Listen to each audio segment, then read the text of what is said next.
Okay, I would like to call the regular meeting of July 27th, the Parks and Recreations Commission to order. Director, could we have our roll call? Sure.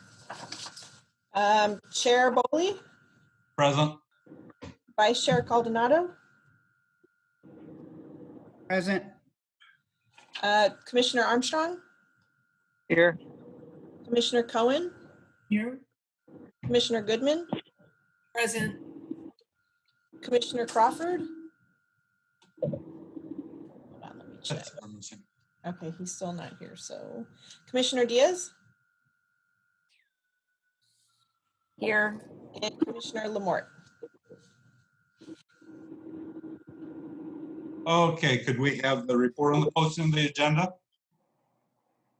The agenda for this is posted at City Hall, the Palm Springs Leisure Center, and on the website Tuesday, July 21st, 2020, according to the established policies and procedures. Thank you. I believe everybody got in your packet the February 24th minutes. I know it's been a while to remember, but does anyone have any questions, additions, or changes that need to be addressed on the minutes? If not, could we have a motion to approve our minutes? I move to approve the minutes as submitted. Jody motions to approve. All in favor? Aye. Aye. Aye. Was anyone abstaining? Ellen? I'm not abstaining. There was just one little Oh. typo in the minutes, if I may. I'm fine with the way they actually are. It's just under the dog park, number 2, dog park signs. It says leaving dogs in cars, not in parks. I think it reads leaving dogs in parks unattended.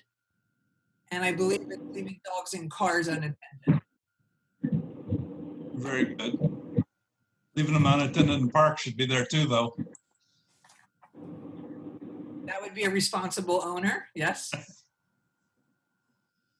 Okay, so that was the only change that needed to be made. Director Alvarado, do we have any correspondence to report? None today. None today. Okay, this time has been set aside for members of the public to address the Parks and Recreations on agenda items and items of general interest. I believe Director has told me we have 3 people coming online for that. Each one will be given 3 minutes to speak. Although the commission values the comments pursuant to the Brown Act, generally we cannot take action on items not listed or posted on our agenda. Who do we have as our first? Sid Craig, let me give him a call. Hey, Ellen, want me to keep time or do you have it? You do it. People are waiting to be let in the Zoom room. What? You guys want me to let everybody in or go one at a time? You're going to let one in when they supposed to be on, aren't you? Who did you have? I have Chuck Clam, Shonda, Jeff, and Sid's on. Okay. And Patrick and Ann are for the art item. Oh, there's Deirdre. Hold on. I think you should let them in. I will let them in. Patrick Sustainability. Oh, Peter, I saw him coming in. And Okay, so let's call Sid's. I'm gonna let Sid in, okay? all right. All right, I'm gonna mute the rest of those who don't need to. There he is. Sid, I think you know the rules and regulations, so welcome. And turn on your microphone.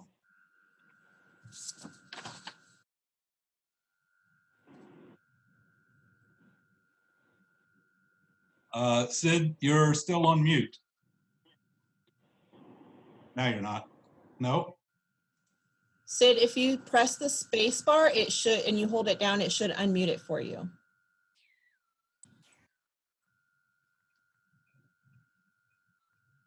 When you held it down and you went off, talk.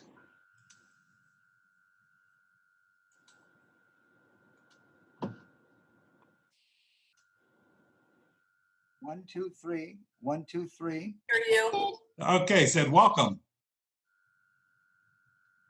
Oh. Lost it. He muted. It might help to unmute everyone, and then everyone can mute themselves independently. The guests won't have a difficult time.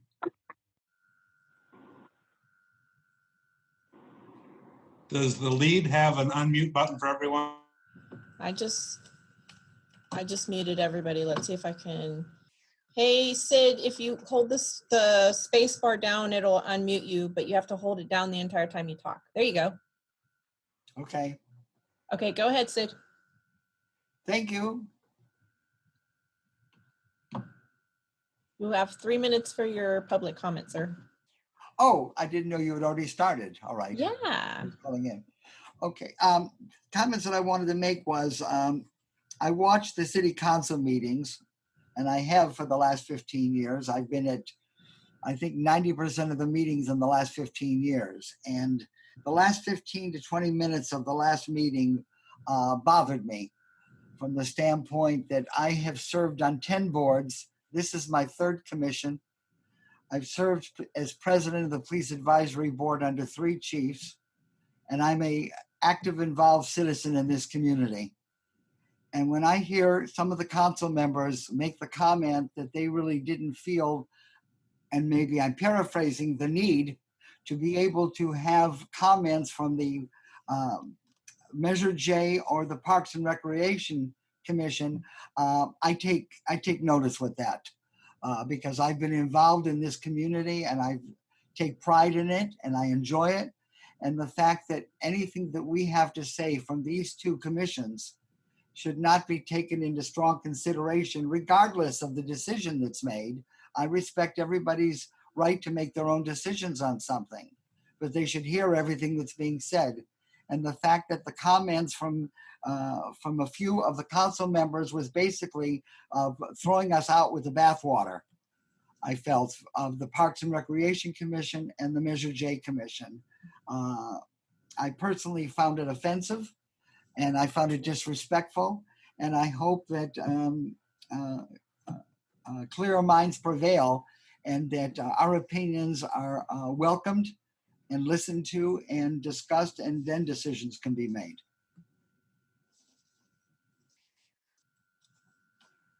Thank you. Thank you, Sid.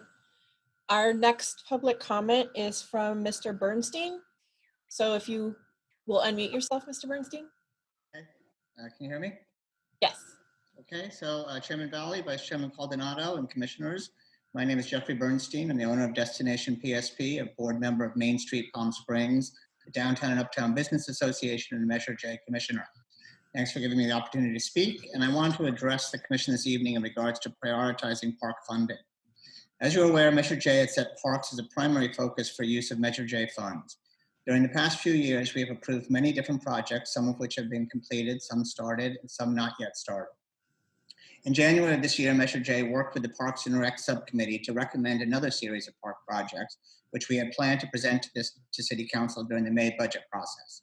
Obviously, the pandemic has changed everything.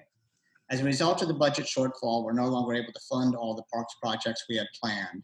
The potential grant for a dog park is a new consideration. We must also take into account the rapidly progressing plans of the Agua Caliente Cultural Center and their own downtown park.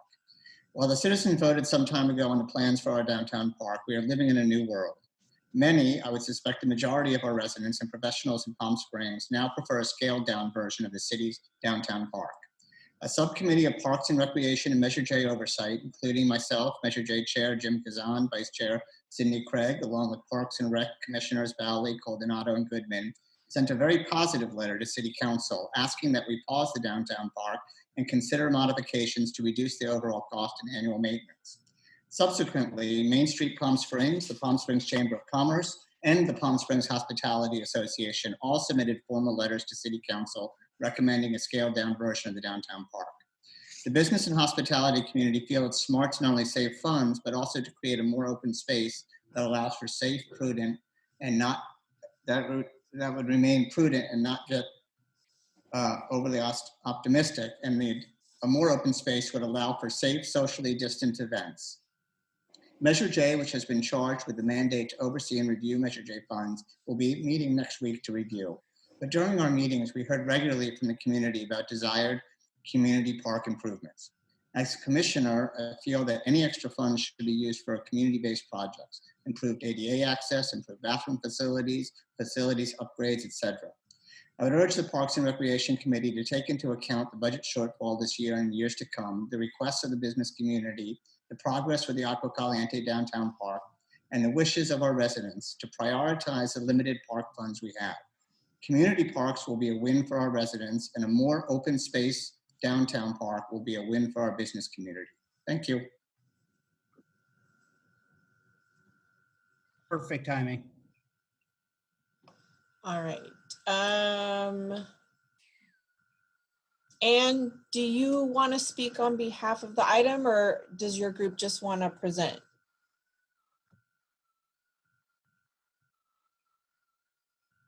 You're Yeah. I think we'll just speak when the item comes up because we have a presentation and you have all the things to show. Okay. okay. Lily, Perfect. thanks.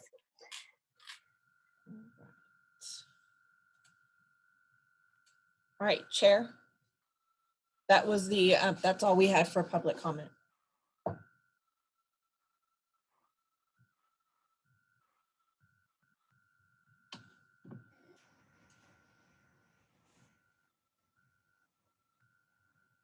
Okay, I'm sorry, I was muted.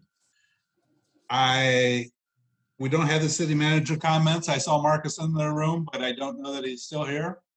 He's still here. Marcus, do you have any comments? No, I'm just here in case Oh, there he there's is. He's questions. in the dark. Okay, no comments from you for the city manager's report. Director Alvarado, can we have a staff updates? Yes. So it has been a while since we've gotten to meet, but we've been doing a lot of things, even though we haven't had our facilities able to be open to the public. So in the beginning of July, we launched our virtual camp, and we have served over 35 kids in our community, and they get basically a bag full of all of the materials and supplies for the activity for that week. And either parents are able to come pick it up, or we go and drop it off. 80% of those campers were able to have their tuition paid by CDBG, which we were able to roll over. We launched our online registration program for reservations for pickleball, tennis, and swimming. So the program is working. We got a few little kinks here and there, but with technology, sometimes it takes a little while to perfect it. But we are definitely sitting in a better place than we were before we got to launch this.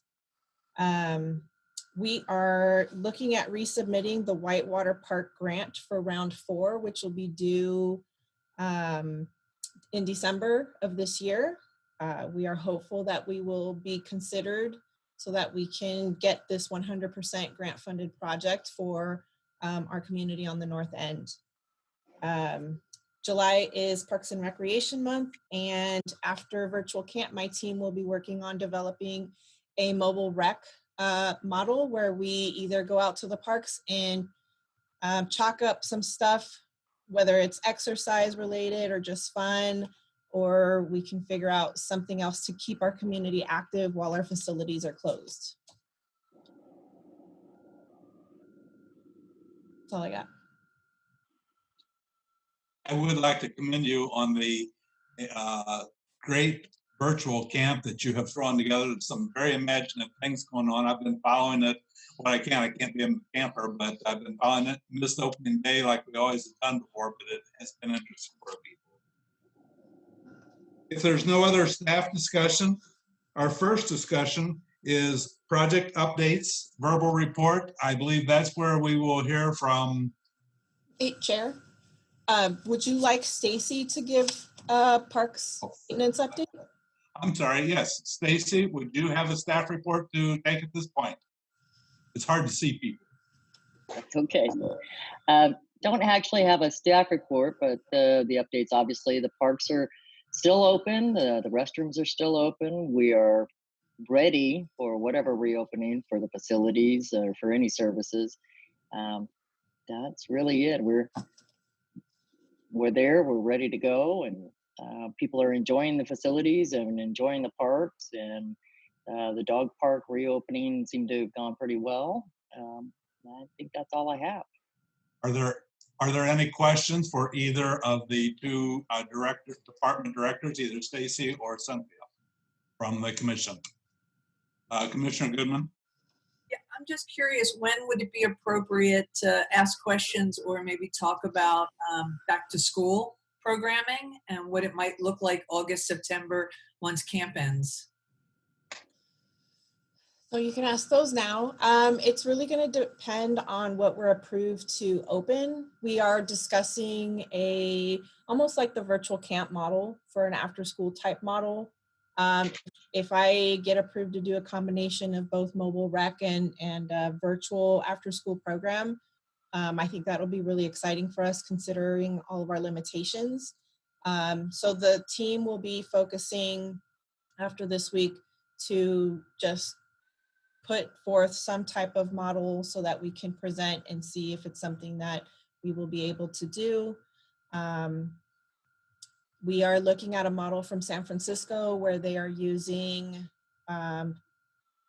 community centers and libraries as learning hubs since schools won't be open. I'm hoping to be able to have a conversation with the City of San Francisco Parks and Recreation Department so we can take a look at that model and see if it is something that will fit us.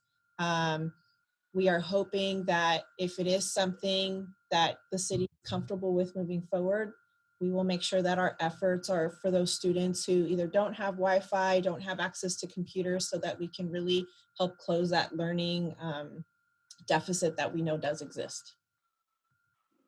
Are you working with the school district or anyone in the district? We've gotten bits and pieces of information here and there, but nobody really wants to solidify the plan with us. So I'll just make a offline connection with you.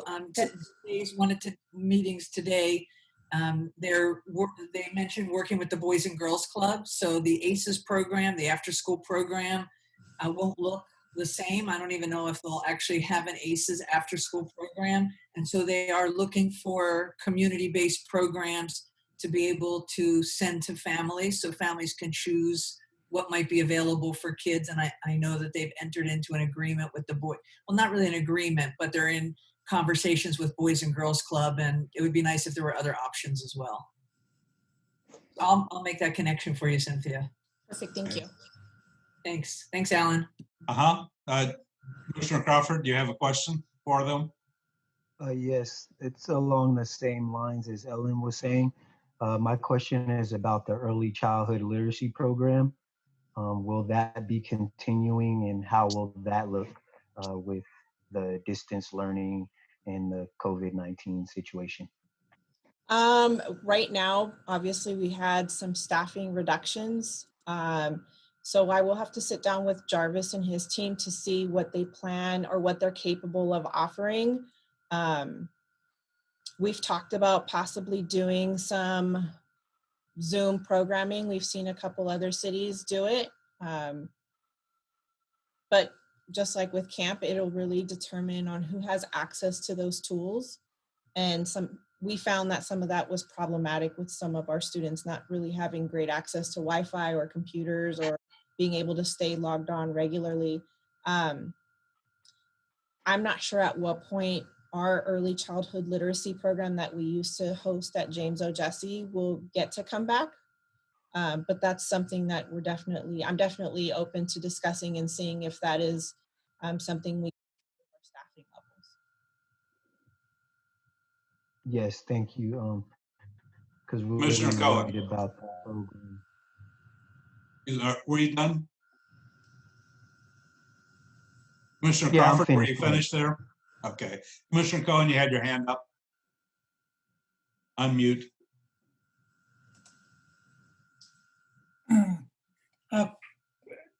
Was grateful for the City Council's approval to its consent agenda a few weeks ago that restored funding basically to a number of projects, a few projects, going forward, and some of those are Parks and Rec projects. And I was just curious, because I've been asked questions from some people, particularly around the pickleball courts and some of the other things.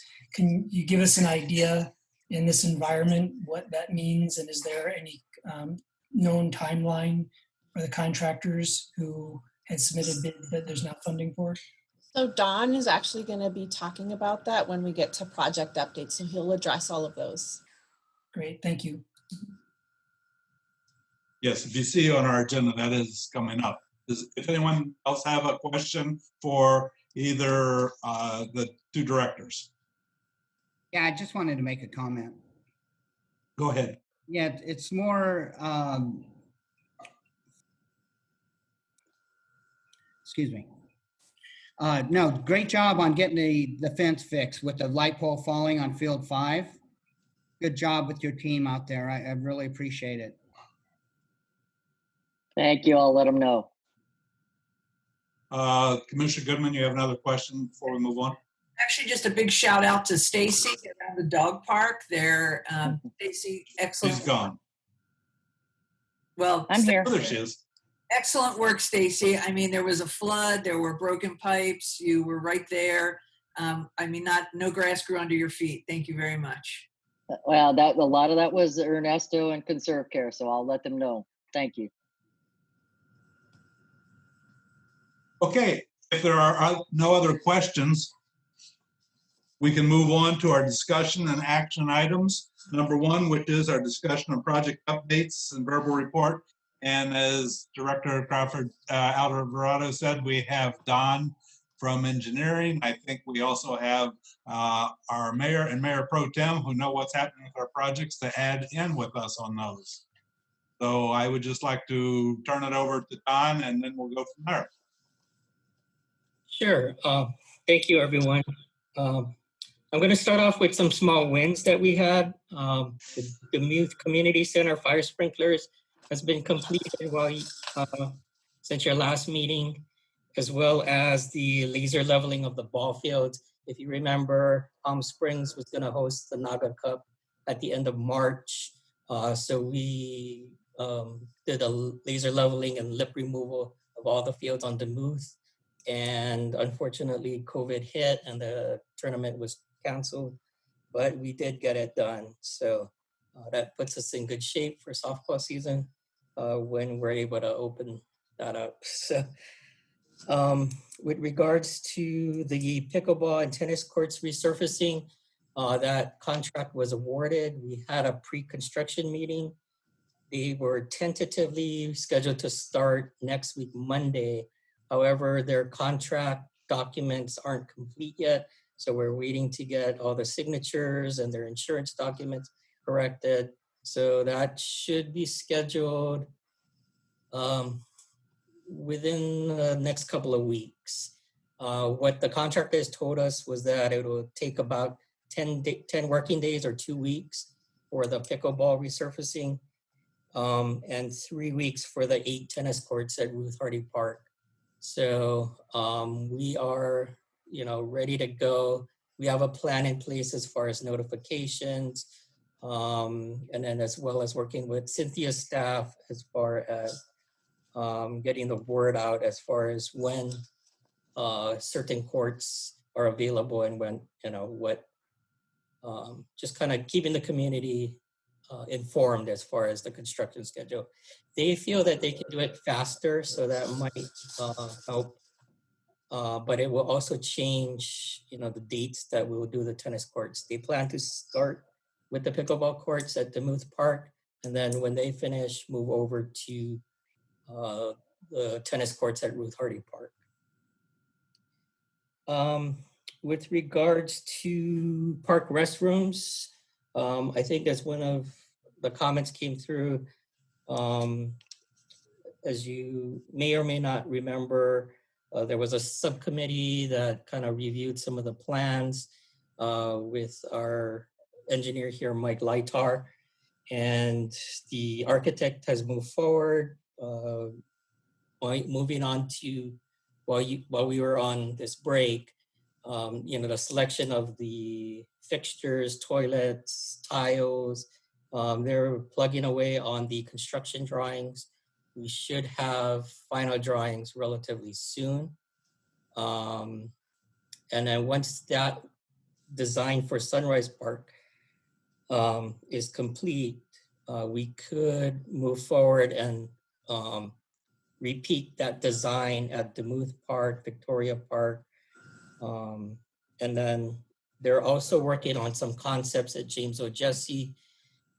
Basically, because of the way the plumbing is up there, the concept would be to build those restrooms adjacent to the existing building and use their existing plumbing, but it would just be accessible from the outside. Cynthia, I don't know if I can share my screen of the renderings. Do you have the screen share button on your screen? Okay, you should be able to. It's disabled. But we can bring this up at another time. It's not really on your agenda to make a decision. Just wanted to share. If you'll email it to me, I can share it. Okay. Okay. I just wanted to update the commission that the restrooms are still progressing. We're moving forward at all locations. Let's see. There was a mention about the dog park at Demuth. As some of you remember, we were selected to receive $1.6 million in a state fund grant. However, that grant has a matching $1.6 million that the city would need to match, spread out over probably 2 years of the construction. Currently, there's some tribal review going on, but this was a really competitive grant, and the whole state only had $14 million, and for a city like Palm Springs to get $1.6 million, that's quite an achievement. But the question is, where does that extra $1.6 million comes from? And I'm not asking for your decision, I'm just giving you an update. The downtown park, Joel, do you want to talk about that, or you want me to? So we can talk about it. I think we have plenty of folks here. I don't know if the mayor or the mayor pro tem want to share a little bit of insights, but as far as the construction of the project right now, the contractor has slowed on construction for direction from council.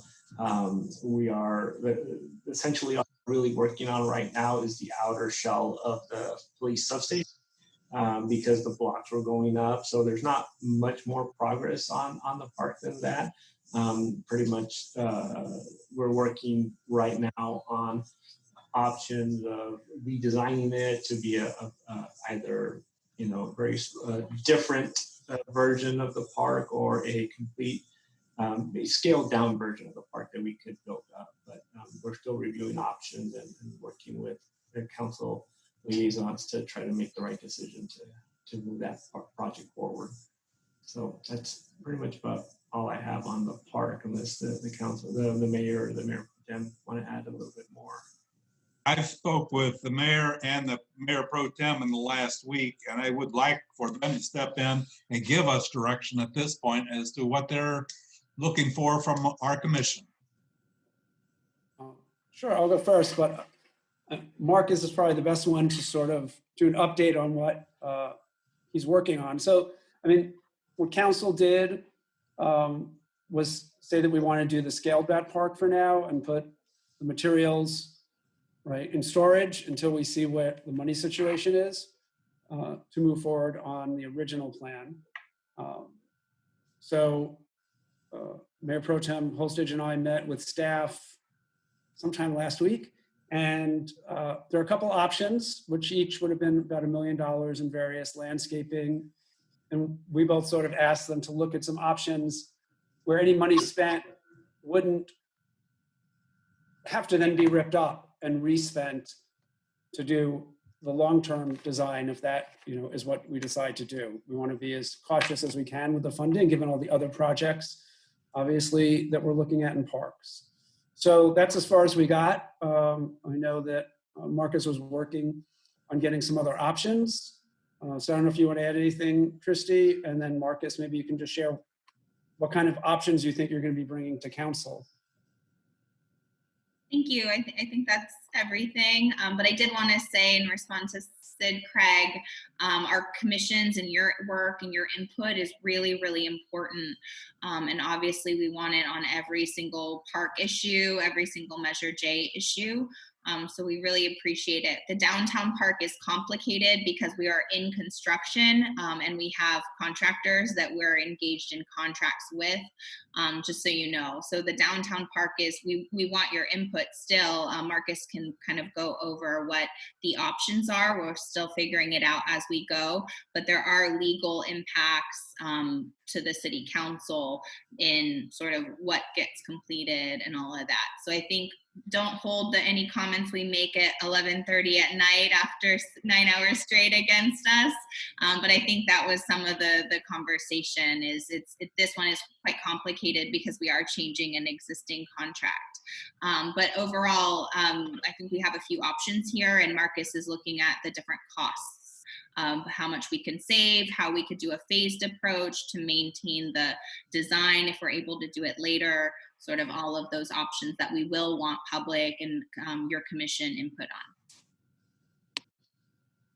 Mayor and Mayor Pro Tem, maybe you should tell them a little bit about what are Quimby funds, that some people are confused at how that money needs to be spent.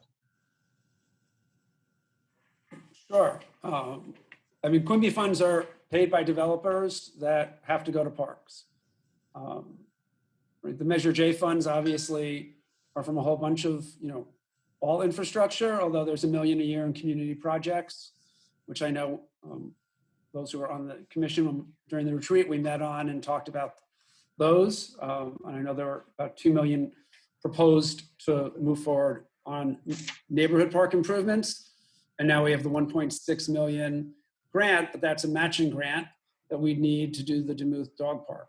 So given the lack of funding to do everything we want, Quimby funds can be used, but only for parks. So that is a pool just for parks that's available.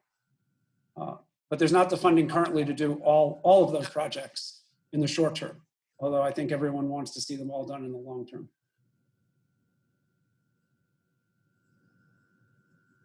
Commissioner Goodman. I'm curious about the $1.6 million grant where it's a matching grant. Was there a timeline? So like, do we need to have the 1.6 match before the grant would be activated? Or is there some timeline or leadway to raise those funds or find those funds throughout the process? Marcus, do you know the specific on the matching provisions? Yeah, so it's a reimbursement. So I expect it's a 2-year project. The first year it's going to take us to go through the design phase. So we would be fronting the money like with any grant and incurring costs and then billing the grant for the 50% share back.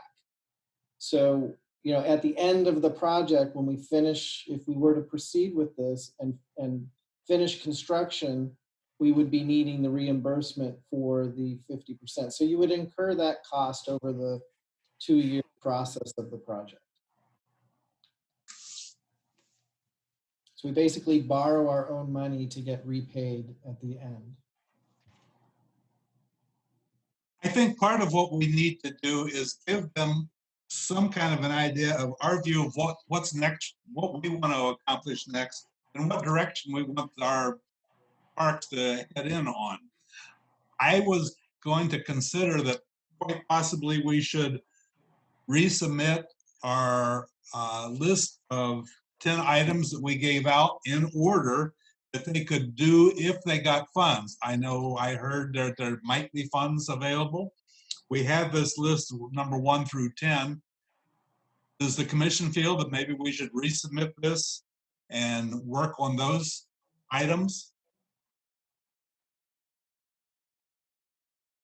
Or get the subcommittee to develop a whole new list?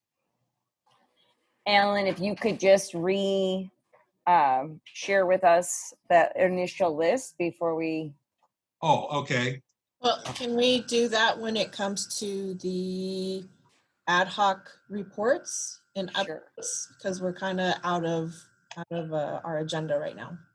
Well, this is part of our parks, what we're supposed to be doing with our parks, isn't it?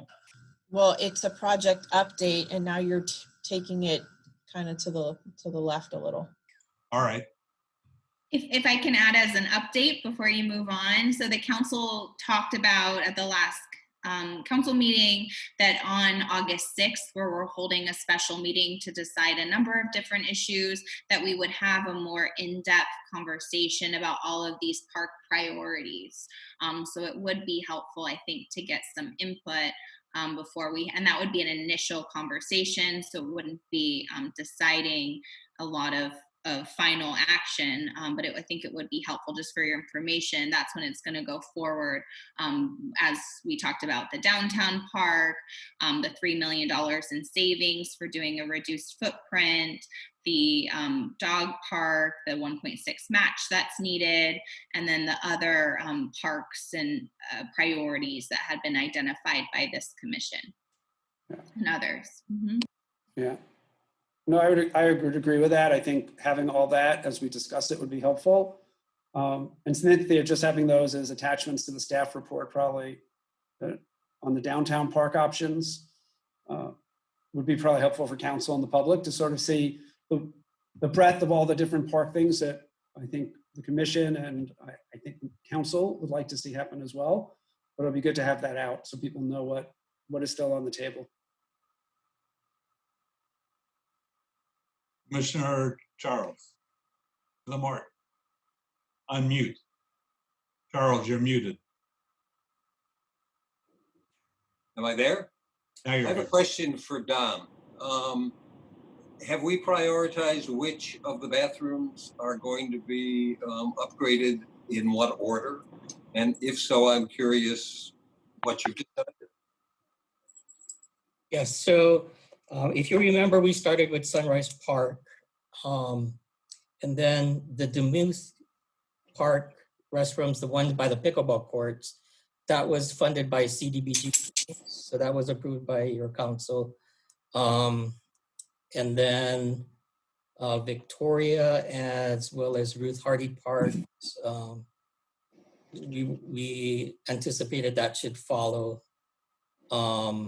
So that's kind of how we were going. And then the James O'Jesse has also been a community priority too. So they're all gonna, I mean, because we're repeating the design over and over, they should all go pretty quickly.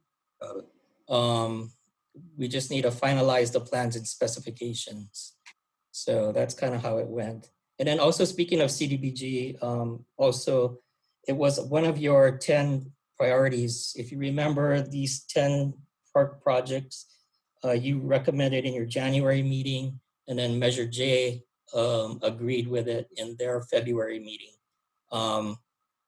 During the shutdown, I did prepare the staff report to bring it forward to council, but unfortunately, the reality of the budget hit. So I do have detailed descriptions for all of those projects, but the one on that list that was also CDBG funded was the air conditioning for the Demuth Community Center. So the CDBG funds will pay for the Demuth restroom as well as the air conditioning, which was pretty high up there on your priorities.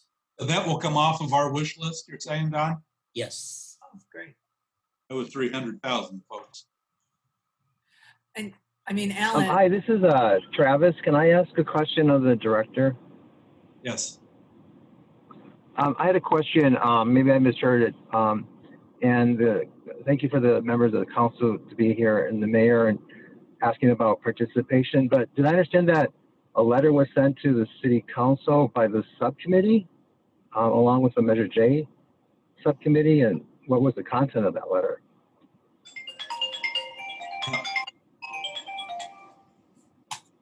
That was for the director. I I don't remember what was on that letter, but I believe it was in support of where we're at right now with the downtown park and the discussions that we are having. I can give it to. All right. Well, yeah. I guess. Just to comment on that, and then I want to. That would be highly unusual procedurally, I think, for a subcommittee to do that. So, in my opinion, that represents a subcommittee, not the commission view. Usually, in the past, the subcommittees have been highly deferential to get the whole commission buy off on something. I know these are unusual times, but I would really discourage that practice. If you will go back and look at your minutes from the January meeting, we put it to a vote that giving the subcommittee the approval to move this forward because of time restraints. We had to meet on a Thursday. After our meeting, the meeting with the council was coming up that Tuesday, and the commission gave the subcommittee the approval to move that forward at that time, and it is in our minutes. We did. Right. Yeah. And I don't want to. I'm just concerned about it. My memory of that was as a more restrictive kind of delegation of authority to do that. But I just want to raise that point, and I know that it's unusual at times. But thank you for that clarification. Don, I believe you were discussing when he asked to discuss that. Did you have anything more to add at the point on our report? I don't have anything to add. The only thing I had in my notes was to suggest that you agendize how to proceed with your past scheduled projects. You kind of touched base on it, but maybe you want to formally put it on your agenda. So as funding becomes available throughout the year, like do we, move forward with your priority projects? Do we go back to the larger projects that Measure J was looking at, for example, the ball field lights, that's really important. Just kind of start having that dialogue so that staff can prioritize their time wisely as far as working on these things. So I'm sure it's a larger conversation, but it was just a recommendation, and you kind of touched base on that already. So. Okay, thank you. Director Alvarado, do you have some discussion on our COVID updates? Unmute, please. Just kidding. To give you an update on where we are in regards to COVID and having operations run for our department. Currently, we do have the swim center open 7 days a week from 7 a.m. to 3 p.m. by reservation only, 45-minute time block, resident only swimming. Obviously, we have the virtual camp because we weren't able to hold camp in person. No sports teams have been cleared to hold practices at any of our facilities.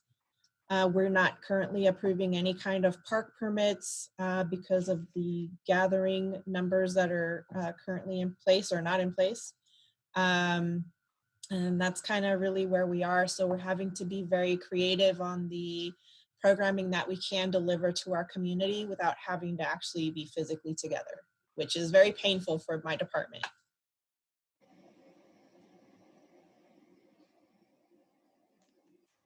I was told today that we have 80 people on layoff at the present time, so it is a rough time for them down there.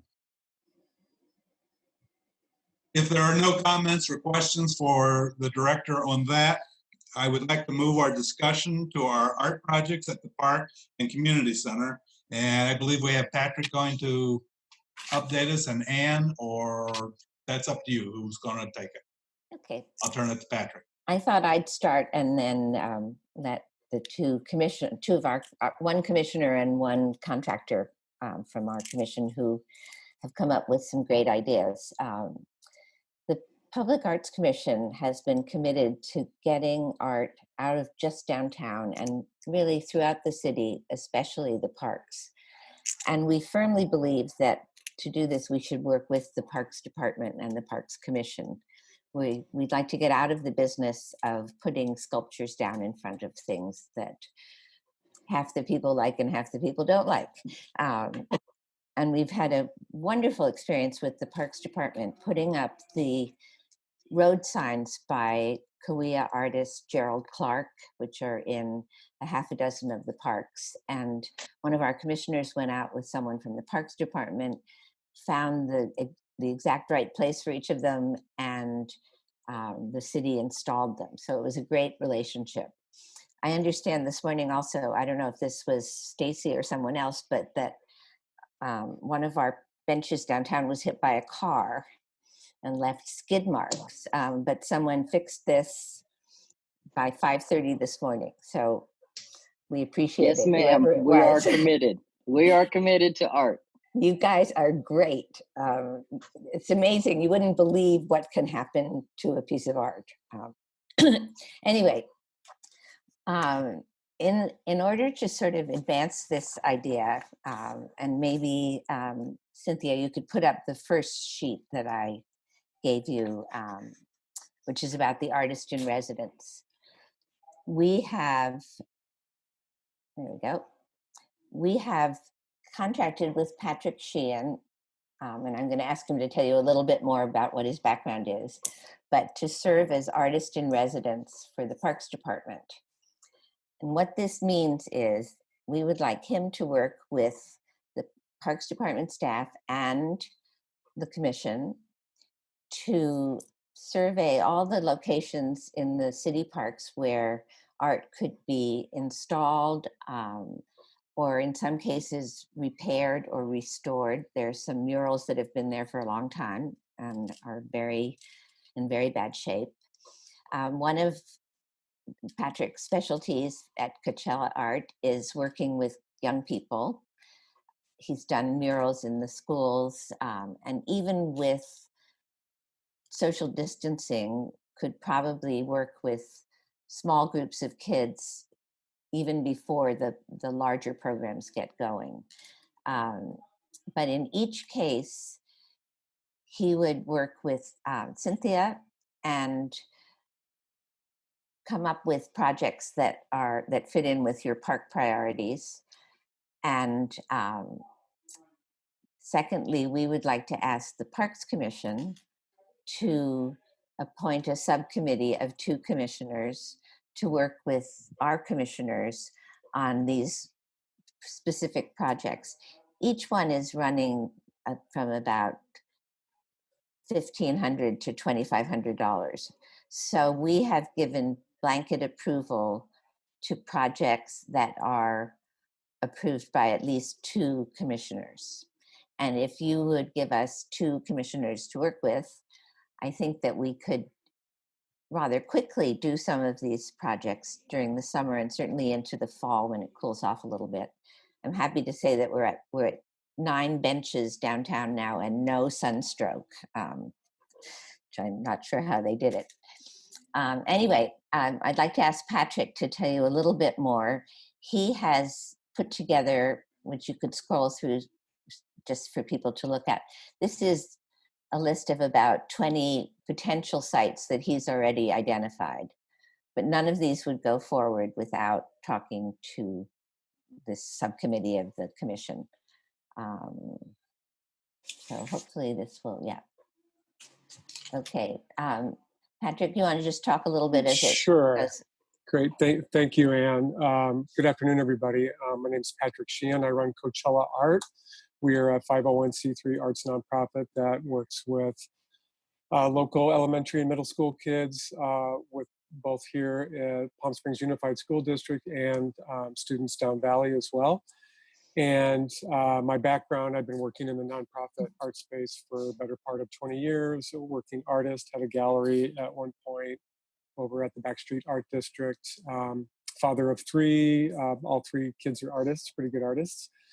And so I recently left the private sector to come back to the arts world. And my calling is always to work with kids and teach them, how to, everything from mapping out murals to we actually raise money to give to art teachers within the school system. Like for instance, just raise some funds for some materials for the kids over at Rain and Cree, where my youngest daughter attends.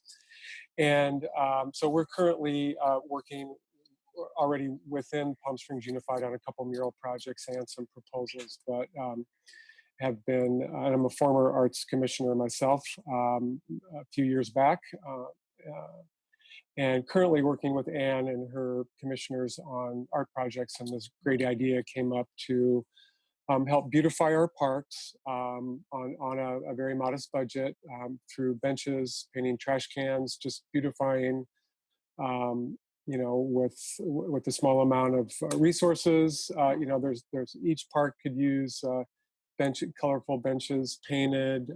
There's just lots of, it's an empty canvas out there, and we're certainly happy to work with all commissioners from both Parks and Rec and the Arts Commission and Cynthia on the direction of how we want to proceed. But certainly in the days of COVID, working with kids, honoring social distancing, masks, and all the hygiene is easy to do on outdoor projects. So we're kind of ready to get going as soon as all the approvals are in place. Cynthia, why don't you just go through these quickly, because there's no particular one that we need to talk about right now. But you can see there are some areas that could benefit from just some fun sprucing up, but also where the kids have a chance to participate. We do have one area where we've put a lot more thought into it and have talked to the community, and that is up at Desert Highlands and the James O. Jesse Community Center. And so I'm going to ask Shonda Favreau, who's an arts commissioner, to tell you a little bit about that. I think you'll see some of the pictures from there may come up. You'll also see some of the murals that are so faded that we really need to do something about them. And one of them is up at James O. Jesse, a mural by a very prominent artist that has been, okay. This is one of the sites at James O. Jesse, and we have more specific pictures of that. Is that the end? No, yes. Oh, this is the mural that we need to figure out how to restore it in a sensitive way. And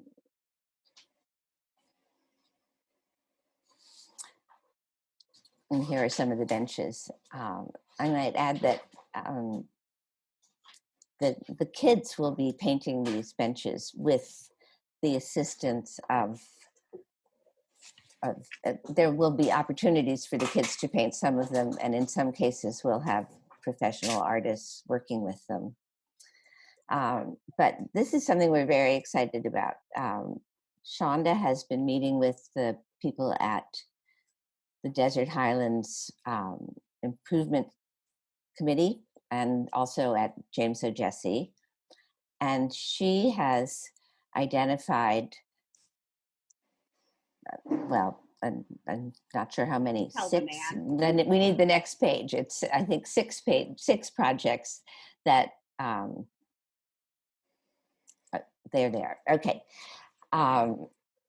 These still need to be discussed with the community, with the director of James O. Jesse.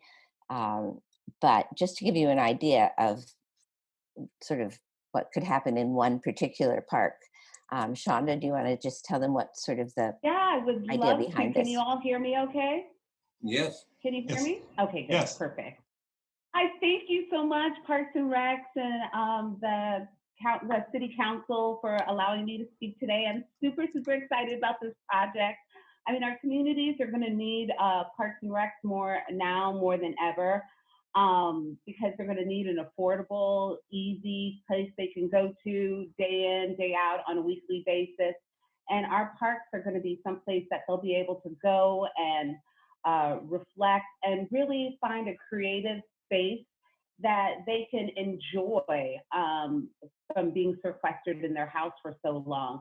So there's 3 benches at the James O. Jesse Park that needs to be moved and put into place. These 3 benches were originally painted years ago when Chelsea Clinton came and they built a garden over there, and they're faded and they need some love and care. So there's been a couple of artists that are from the community as well as from the Coachella Valley and outside communities that we had that would love to refurbish the area. One of the areas being the Turtle Pond. Unfortunately, it was decommissioned like a year and a half ago, and it's just sitting there. So adding paint and making it an interactive space for kids would be a really great improvement for the park, as well as there's 2 electrical boxes that are at the park. That would be a wonderful canvas for an art design. There's 2 particular artists that I have in mind for those 2 projects. One is Tyson, and another one is Philip Lumbang. He used to be the apprentice for Shepard Fairey. He also, Shepard Fairey's world renowned for doing the presidential posters for the last campaign, for the campaign before last. And the trash cans. I know that the city has replaced a number of trash cans in the park. The James O. Jesse Center still has the retro trash cans, which we really like because they're really beautiful and a great canvas for painting. And I would love to thank the city. I take this time to thank the city because one of the trash cans were unfortunately put in front of our Basquiat bench downtown, and it was moved so you could see Basquiat's face. So I'd really like to thank the city council and everybody involved, Parks and Rec, or whoever was involved for moving that. On the other, the gate here, I thought would be a really great for going in and out of the park, to be able to tie that into one of the artists' benches downtown. Patrick has a wonderful bench that has polka dots on it. And I think this gate would really, complement that kind of paint job. There's a couple of other little things that are in the park, like there are coverings for sprinkler systems and telecommunication boxes, which could be easily creatively made into, painted into ice cream sandwiches and pieces of candy. So it looks like pop art in the park. So when the kids come to the park, they really have a great, wonderful experience. Unfortunately, at the JOJ, there was a vandalism happened a couple of weeks ago. And in the particular area that the vandalism happened, we would love to put murals eventually and have an interactive surface for the kids to play on, like painting the doors that are in that area with chalkboard paint. So they'll have an interactive place. There's also next to the basketball area, there's a half court at the JOJ, would be a wonderful surface for an interactive coloring book page that would be put down for the kids to be able to play with chalk. So there's a lot of different places at the James O. Jesse Park, as well as other parks in our community. That'll be a great opportunity for us to be able to give our communities and our families a place that they can go and relax and really enjoy the parks and see art. Unfortunately, our museums haven't opened, and this would be a great opportunity for the park to fill that gap, to have beautiful art in the parks that people and families can come and enjoy and really get their money's worth out of their county's dollars, the city dollars they pay. Thank you.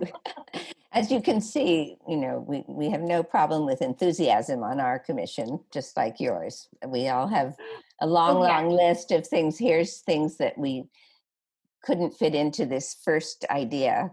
But this approach to getting art out into the parks is somewhat a result of the COVID-19 issues of not being able to meet. So we broke this down into mini grants that we can get processed in the space of a week or two. So if there's a couple of parks commissioners and Shonda or another arts commissioner who decide on these benches, this artist, we can get them the paint and get painting in short order. So we've, instead of having a plan to beautify the entire city, which I think Shonda would like to do next, but we're breaking it down into things that we can do right away and that's also why we did benches downtown. We're trying to bring people back downtown, bring people back to the parks, get some work for artists. I mean, we're paying artists not a lot, maybe $1,000 to paint a bench, but we're actually getting them the money without, having to do months of applications and grant requests and things. On our website, which is pspublicarts.com, we have a registry of artists who are interested in working. And if you go to that site, and I can ask Cynthia to send out I think it's at the bottom of that. No, maybe not. Anyway, you can go and see what other artists are available. You can encourage artists that to just put their name and some examples of their work on the website. We also have a section for a neighborhood association to apply. And we would do this for the Desert Highlands Association if you would prefer to have full control over it and then hire each artist. We could give you a $5,000 grant to do it. But we're finding that that's actually more paperwork than if we do these. As long as everyone agrees on an artist and a surface to paint on, we can do it fairly easily. But we're not going to tell you what to do. We are more than open to suggestions of things we might have missed or things that you think, should be done by kids or shouldn't be done by kids.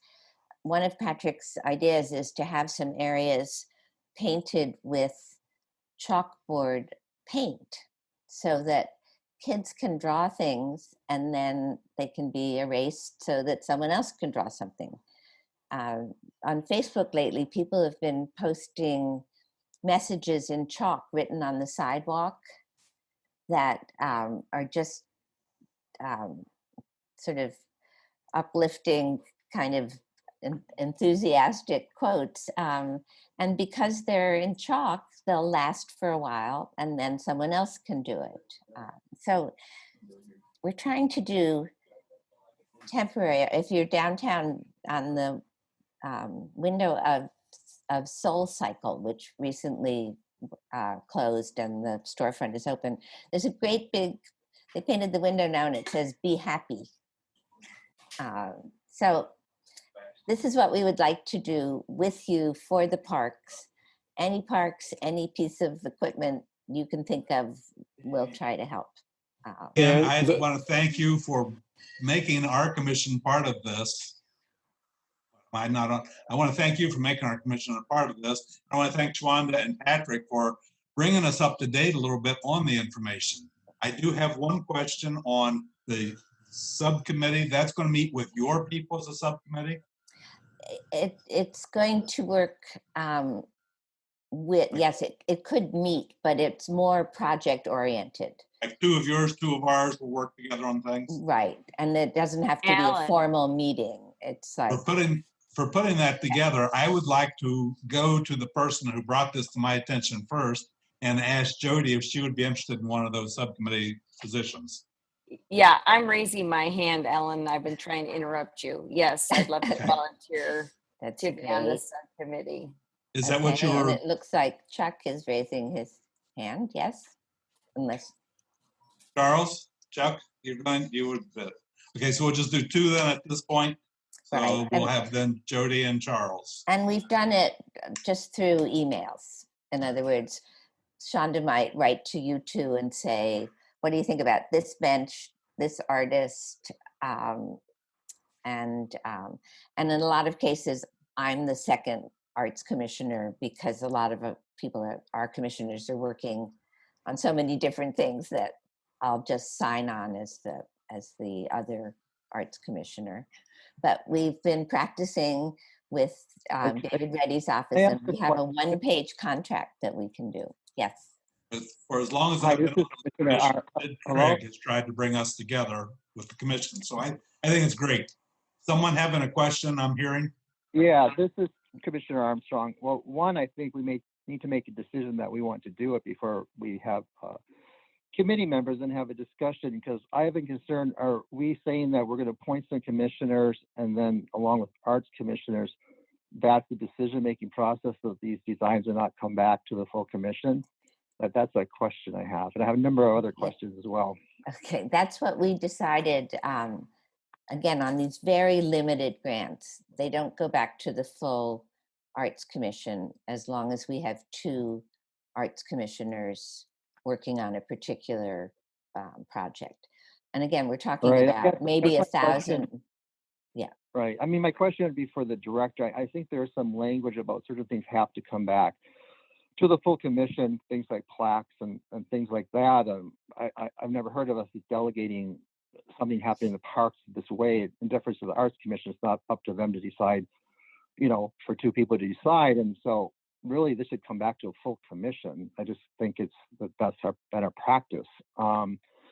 So it sounds like the commission wants to go ahead with this, and you probably will, but I just think it's a bad precedent not to come back to the commission and delegate it to a subcommittee. I am happy that you guys have involved the commission. I do want to say, just on the record, I was really disappointed last time you all came to the Parks Commission about these queer signage. There were concerns about the dialects put on those signs, and we had a vote, and the matter went to the City Council, and there was no discussion about the concerns that the commission Actually, had. So I just sort of inform much of what I'm talking about the past. Just 2 specific comments, and I won't make any more comments. The trash cans, I mean, that sounds great in theory, but sustainability has been working on a plan to have unified looks to our trash cans because people are confused what to put in them. So you may want to go to sustainability for this. I'm happy that you're looking at art that may need restoration. I mean, the city made a $100,000 investment into the dog park fence, and over the past 10 years has woefully hardly put any money maintaining it. So those are my concerns. Thank you. May I just speak to the question of the Kaweah signs? Based on the comments from the Parks Commission, the Arts Commissioner who was working on this went back first to the Agua Caliente tribe, and they in fact have a slightly different dialect than the Kaweah band of Anza Indians, I think is where the artist was from. And so that was a very good point to raise. And now both our tribe and the artist are comfortable with the changes that were made. So it was definitely a worthwhile inquiry to make. Commissioner Alvarado. And I just wanted to say that we certainly wouldn't do anything without talking to Cynthia. I mean, that what Patrick's contract says is that he's working basically for her. She's the one who suggested that if 2 commissioners wanted to work on these projects as well, that would be a way to facilitate the communication within the Parks Department. Would that be correct, Cynthia? That was. Yes, that the commission has taken that stance with a few other subcommittees, so I didn't find it different from what they've been practicing. But I do want to let Patrick Tellerico, our sustainability manager, he had some questions or comments about the trash can project. So he's here with us. So. Yeah, thanks, Cynthia. And it was kind of fortuitous. I was on. I did want to mention I am kind of interested in the idea of painting the trash cans. We are, as the other caller mentioned, trying to be more consistent in terms of our trash and recycling containers all around the city, including in the parks.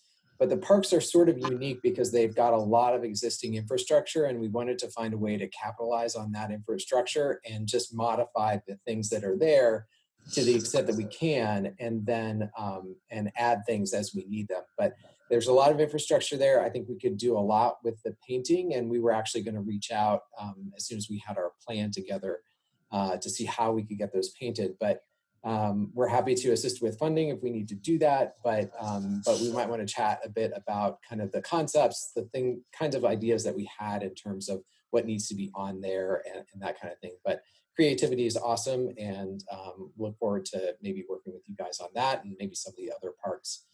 So that was one thing. And then the second thing was, I did want to just mention briefly that I have been in discussions with facilities. We're getting some quotes to actually upgrade or address some of the needs at the orchard there at James O. Jesse. You mentioned it as part of your conversation there. And I just did want to mention that in addition to maybe upgrading some of the surroundings, we're also going to be probably upgrading and addressing some of the concerns at the orchard itself. So just want to mention that too. And again, that's why we want to work with you, because, for example, if we can come up with a standard like sustainability symbol, or that would go on each of these trash cans, that would show some continuity.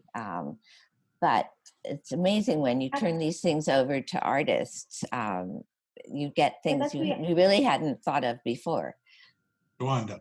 That's the idea that the artist and I had in mind, that to put like recycle, put trash here, like fun things. One of the characters is the California bear, and this little bear goes all around Palm Springs, excited to visit different places. Like it goes to the tram where he meets his cousin, the polar bear, and he goes downtown and he meets, other bears. Like he goes to different parts of Palm Springs, and he has like this interactive, like wear your mask, be safe.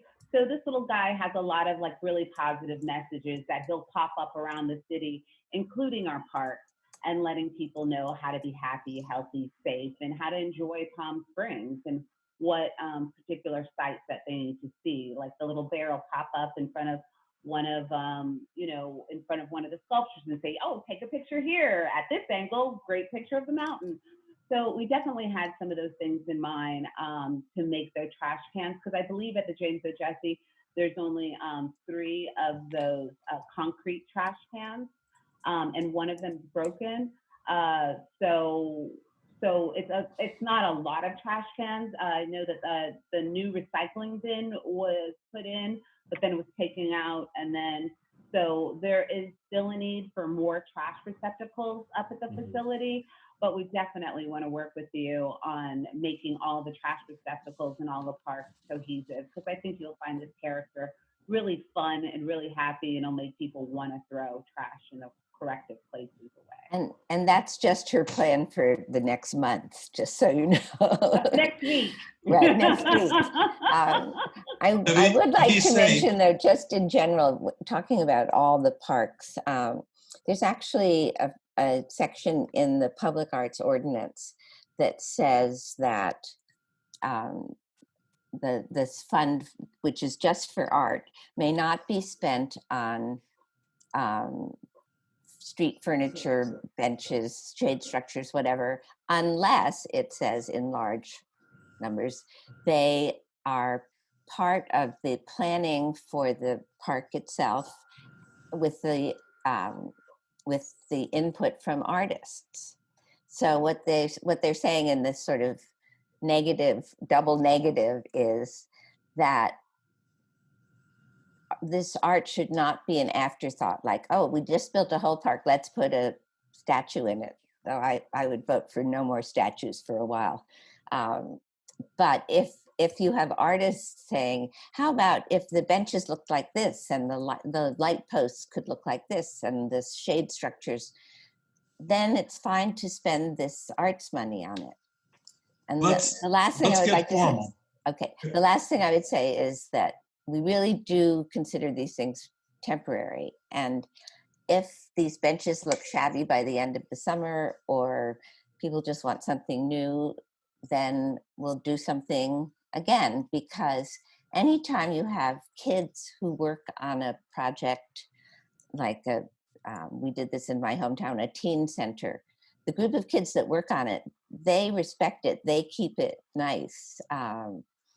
And so if something happens to them, we'll just get another bunch of kids and some artists. So thank you. Yes. Okay, to formalize it, I would like to ask one of our commissioners to make a motion that we accept to work together with the Arts Commission on this project.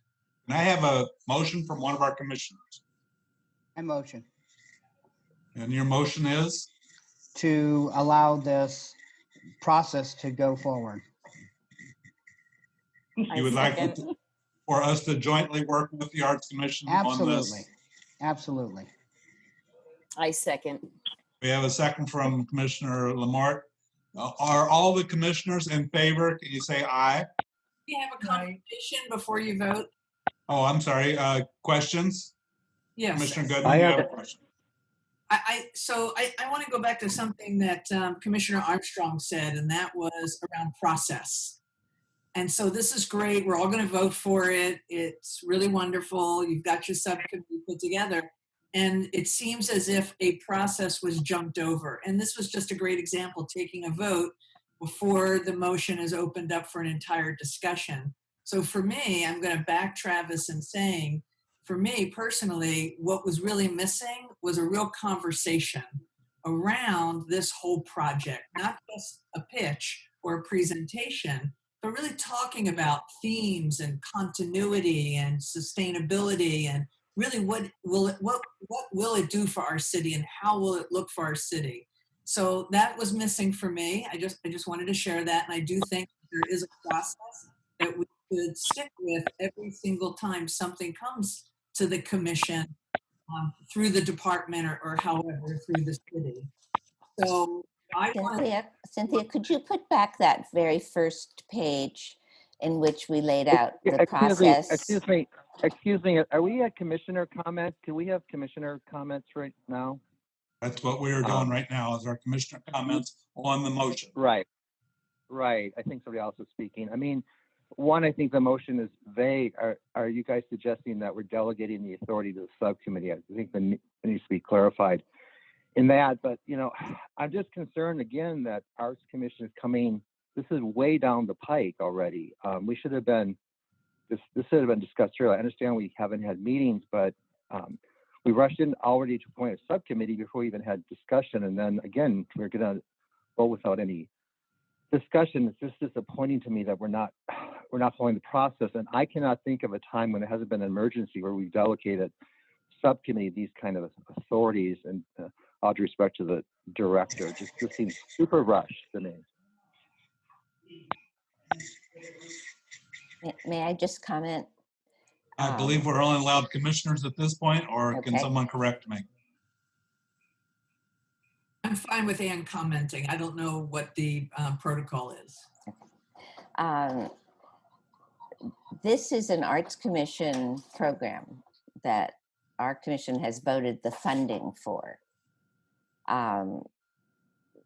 We probably will have $30,000 devoted to doing these projects in parks.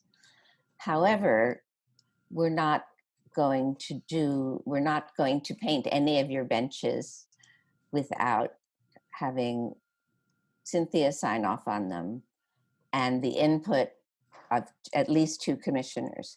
There is no way we can do this. This process was decided on by the Arts Commission because we can't have meetings often enough to keep painting things this summer. And each one is a very small project.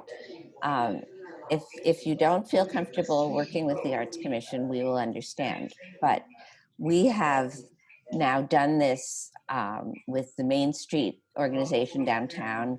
They were part of, 2 of them were part of choosing the artists for the benches downtown.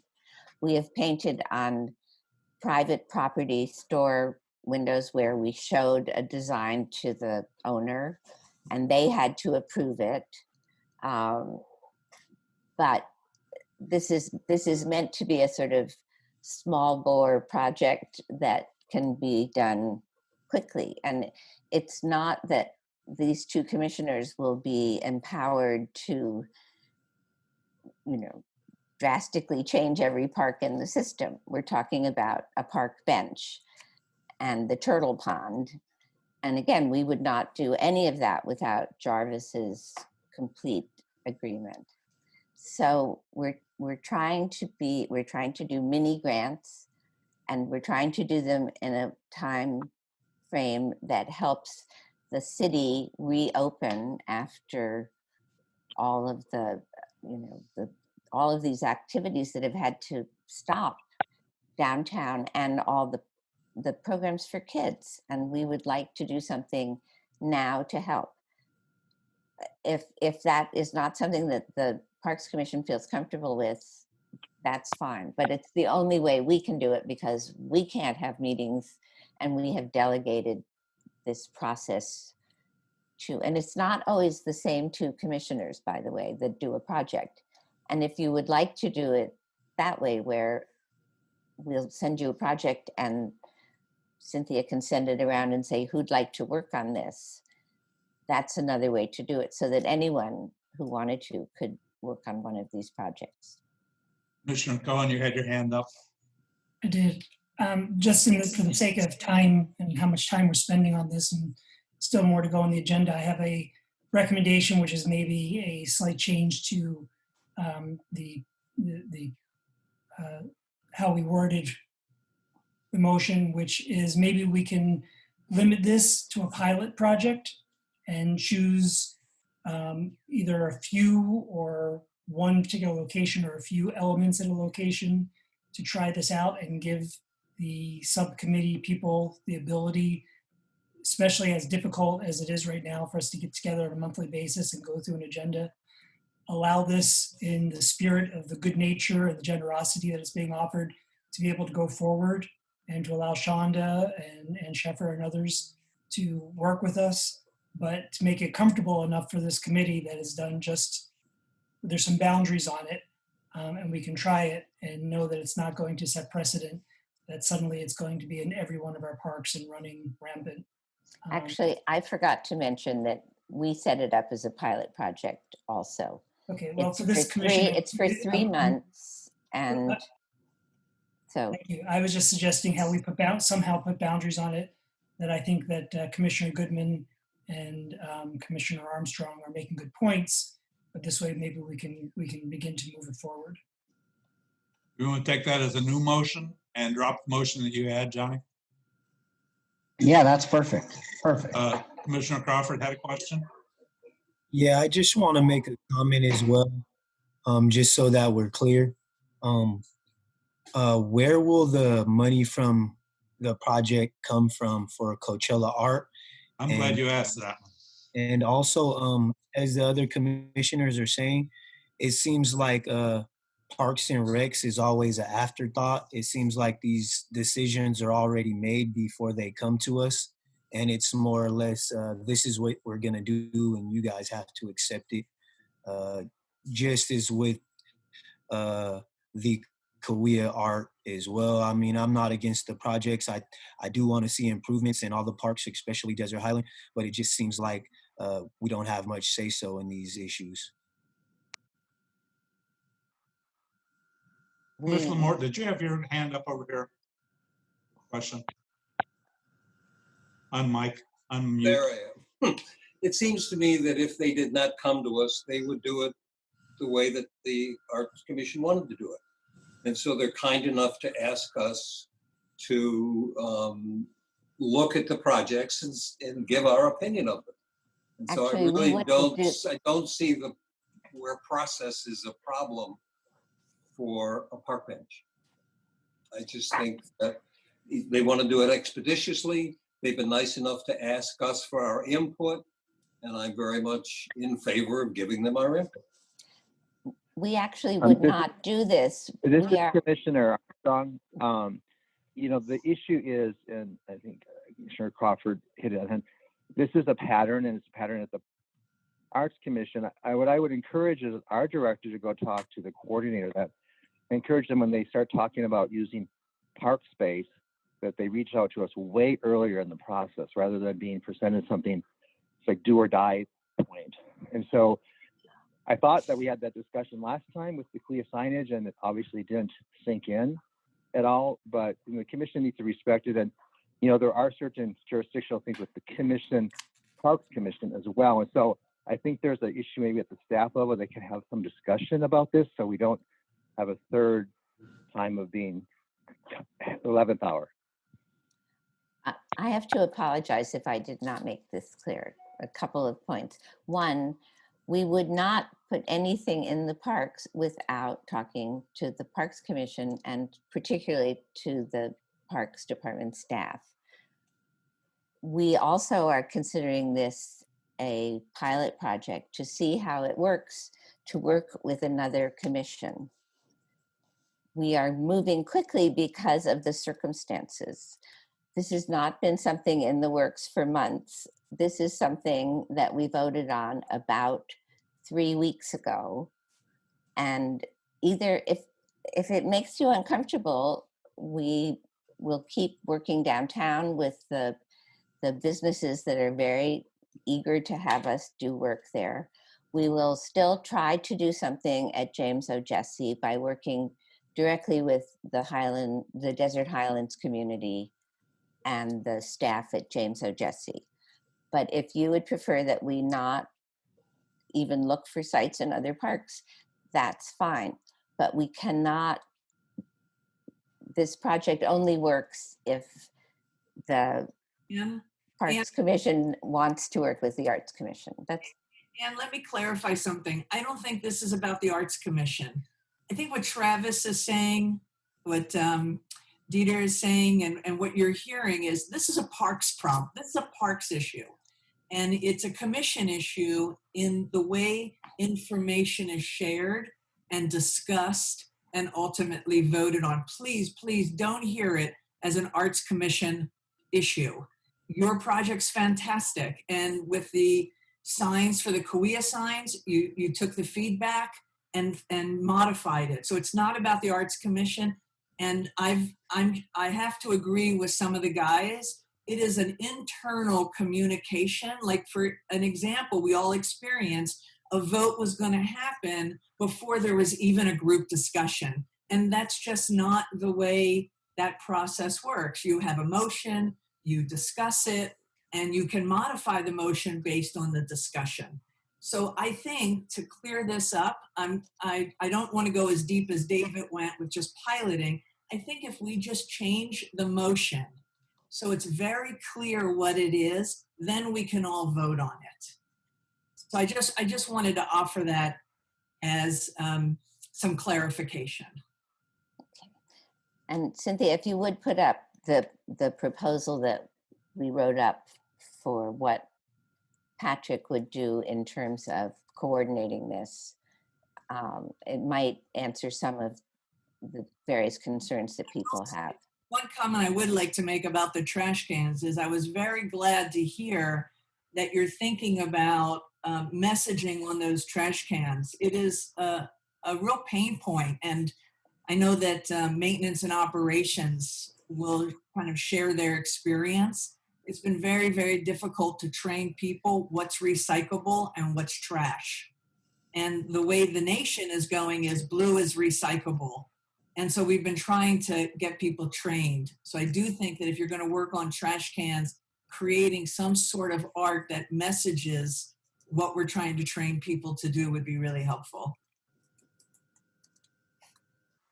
All right, we lost Alan. He's trying to get back in.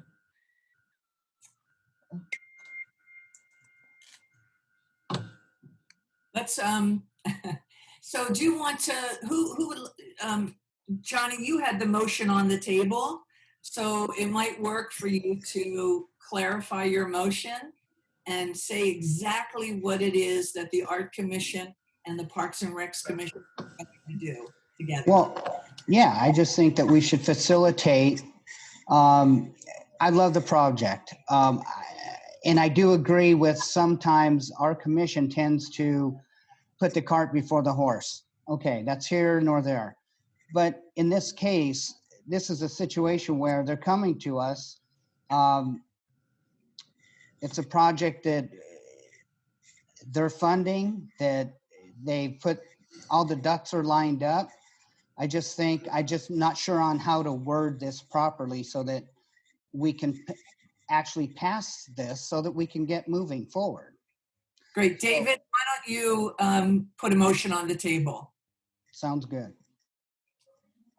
I'm not sure I'm the best one to do it. I'll be glad to try to give it a whirl at a start, and folks can help me wordsmith it. But sure, I'd like to put a motion forward that the Parks and Rec Commission empowers a subcommittee with the starting 2 members. I think it's Charlie Lamort and Jody Diaz, to work with the Public Arts Commission to find those elements within the city's parks that they would recommend to bring to the full commission for beautification under an arts program as part of a coordinated program, and that we would give feedback on that back to the Arts Commission. And this is the part that I'm not clear on. I don't think we have to give approval. It's the Art Commission's venue, so to speak. But I think they're asking us to act in an advisory capacity. So I think that that's what we're doing. We have a subcommittee that can work with them, bring it to us for full review.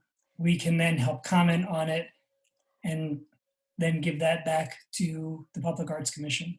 Sorry, it's wordy. I'm not sure how to put it, but I'm trying to capture what we're discussing. I'm not clear on the idea of an artist in residence for a pilot program is for 3 months to make a master plan. But in the meantime, to start doing these small projects.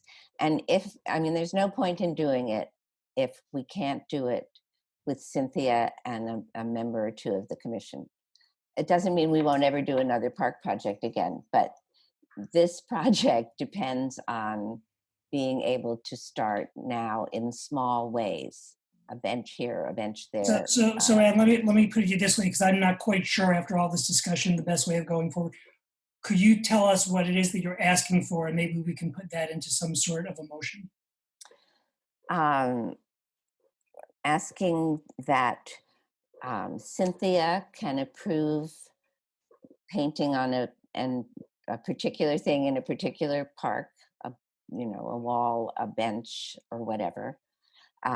Nothing would get done without her approval, but that we would like 2 commissioners from the Parks Department to work with us on identifying locations and artists and simply being part of the decision for each of these small projects. This is not like, putting a big sculpture in Sunrise Park. This is a project to involve kids and the community in some things we can do quickly to just show that that all of the art is not downtown. It's all throughout the city. So hearing that from Ann, and could I ask whether Commissioner Armstrong and Commissioner Goodman could tell us what you would be comfortable with around that, so how we know how to put a motion forward? Ann, I have a question. Do you guys have a number of projects that you would like to initiate, let's say for the month of August? Would you like 6 different, whatever the variety is, but that would be the ones that are spelled out for James O. Jesse. Those are the projects that could be done this summer. Okay, and you would like in the process, Patrick can be working on setting up perhaps a bunch more, which if Patrick, what do you think if the second phase was ready for their September meeting? Yeah, the essence of this was certainly not to circumvent any commission, but to just show the community at large that you know, art is important, and that we activate young people into art making because they've been, you know, stuck at home, and to do some quick little beautification projects. You know, a park bench, if painted, becomes vandalized or just is not to everyone's liking, it can be repainted in a number of hours. So these are really, really thought of as temporary projects. We kind of have two paths going down the same road here.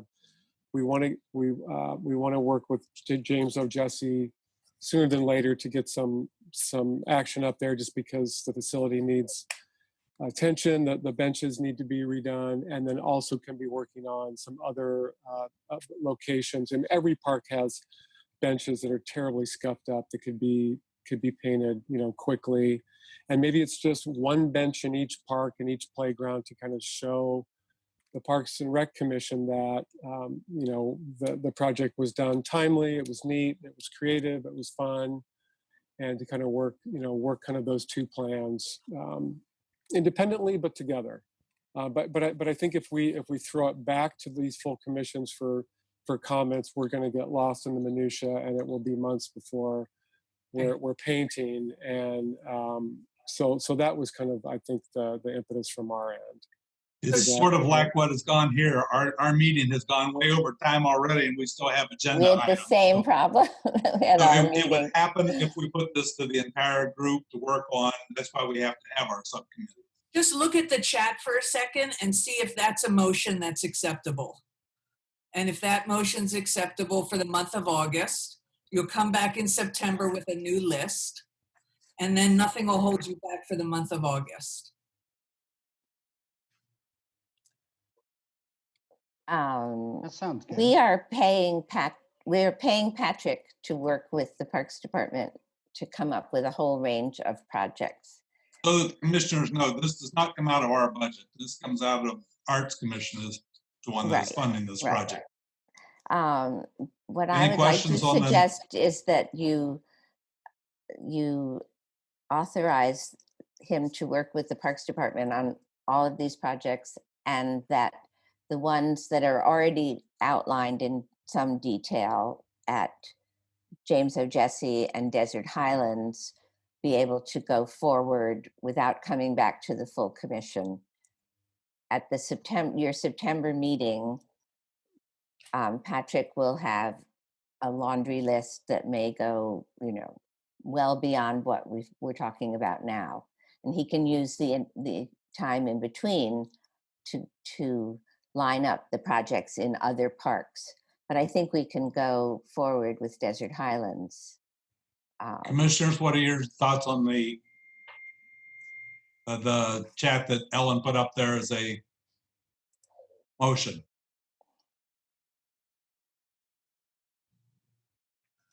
Can we read it for Travis, because he cannot see it? Travis, it says, make the motion.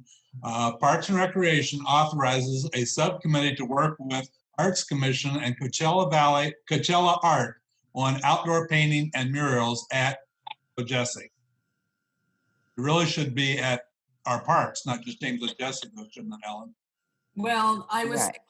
go run with the Desert Highlands and then come back in September with a list of all the other projects you'd like. Patrick, what do you think? Okay, I think we're still in commission comments. So really, and what we're saying is that we'll launch this program with Patrick as artist in residence. His responsibility will be to facilitate these projects at James O'Jesse based on this discussion and the pictures you saw of them. Commissioner and to come Armstrong, up you with started this. with a proposal Yeah, for your September meeting to go forward from there. Chair recognizes Commissioner Armstrong. Right, it's frustrating. I know this is, you know, the technology, but if this is commission comments, I wish we could kind of stick to that. I mean, nothing presented so far justifies a rush timeline at all. And I do want to say for the record, I don't think what the commissions do is minutia. I mean, you know, we're a valuable part of the process. That meeting started today with somebody from the public talking about commissions being marginalized, I guess. So I do take exception that we're minutia. And but I'm just going to go along with it if this is a very limited pilot project. But I do hope that staff and the Public Arts Commission does get this message that you need to involve us way earlier in the process. This is the beginning of the process. Okay, and Commissioner Cohen? I would like to limit this to Desert Highlands and James O'Jesse until September, and then opening it up to the full program once we understand it better, once we know more. So I do like Commissioner Goodman's boundaries on it, and Mr. Sheehan was saying that was workable for him. So Do we take that as a second? So Commissioner Cohen, was that a second? That's a second with Desert Highlands being added to it, yes. Do we have any other commissioner comments at this point to the new one? Commissioner Lamort. I'll be the contrarian, I guess. I think the reason that we want to get on this and not take months and months to have it happen is because my experience in 2 years is we've been working on the bathrooms for 3 years. We've got designs, not a thing is built. And so I think they're asking us to just do something in an expedient way now, so that I do think they are minutia. I don't think that a park bench is going to make or break any of our parks. I will agree to Commissioner Goodman's motion or David's motion, but I think we're making too much of this. We're getting bogged down in process rather than getting kids with a paintbrush in their hand. And so that's why I was pushing for an expedited process. But I think if we just do one part first, and we're going to come back in September, we're going to hash this for another 3 hours, and then we'll come up with 4 more. So my interest is just getting this thing moving. Very good. If we come back in September, I would like for our subcommittee members to be coming and just giving us the facts and not, working with what color paint we're using. That's not our department. So I would like to work on facts at that point. If we have a motion, a second, do we have any other questions on the motion? Then can we have a motion? Because we have Travis, we can't see, we'll have to have a motion by voice. All in favor, aye? Aye. Opposed? Aye. Okay, I heard one female. Who else opposed? I know Commissioner Armstrong. Do we have any other opposed? No, So I didn't. I voted yes. You voted yes. Do we have anyone opposed to the motion? Abstains? If not, the motion carries. And you have 2 people that are highly energetic that will be coming working with your people. You will communicate with Cynthia to get the word to them. And I thank the 3 of you so much for your time today. Thank you. Okay, our next one is the discussion on planting of a tree and plaque donation for the city of the park. This has been something that has been going on, was supposed to be done back in February, and of course the problems that we've had. And Cynthia has got some information that she needs to update us on so we can get this moving forward. This was supposed to be done on Earth Day, I think. So Patrick is actually going to take the lead on this item. He's got neighborhoods from 1PS who are interested in planting trees at our parks, but we will also come back and circle to the plaque that was requested to be approved by Mr. Noble earlier this year. So okay, we're going to give this one like 10 minutes if we can move on. Patrick. Yeah, we'll be real quick. So as part of our Earth Day efforts, we initiated something called a Neighborhood Environmental Challenge. And it didn't get much traction because everything was kind of closed during COVID, but we're going to reinitiate it in September when 1PS meets again. But we're encouraging neighborhoods to take on various environmental projects. And one of those projects is to plant a tree in a park through our existing tree planting program. It's $1,000 to plant a tree or dedicate a tree, and then $250 for a plaque. And we have one community, and the name of the community is escaping me, who has expressed interest in planting a tree in Victoria Park, which is near their neighborhood. And so I don't know, Cynthia, if we've ever gotten any plaque language request from them, but we have provided them with a list of types of trees that would be acceptable.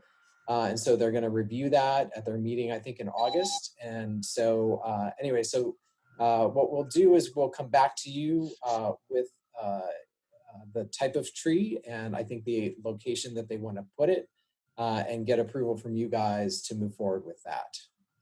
And that's how we would plan to work any requests. So if we do get more requests from other neighborhoods, what we'll do is we'll get together their information about the type of tree that they want, where they want to plant it, and their plaque language so that we can run it by you guys and then move forward with the process. So that's the plan. And again, I don't know that we've got much detail on the current request, except that probably more detail will be coming after August when they meet. Okay, thank you, Patrick. Commissioner Alvarado, do you have something to? So what I will add is I will just show you the plaque request that I was asked to bring forward to the commission earlier this year. This is for the other request that we received earlier. Yes. That we believe our commission must approve a wording on plaques. That what this is about? Yes, I think it would be safe to just have a generic criteria to just make sure, you know, we can stay within those boundaries. Because I would hate to approve something and then have a, you know, organization that doesn't align with our mission for both the city and the department, and have us, you know, have to discuss that later. So this is, can you guys see it? Yep. Yeah, it's up. Okay, so this was the first draft of what Mr. Noble gave us. And so Can you make it just a little bit bigger, Cynthia? I don't know if you can. How's that? There. Oh, it's awesome. Thank you. Okay, so if you'll take a minute and read it.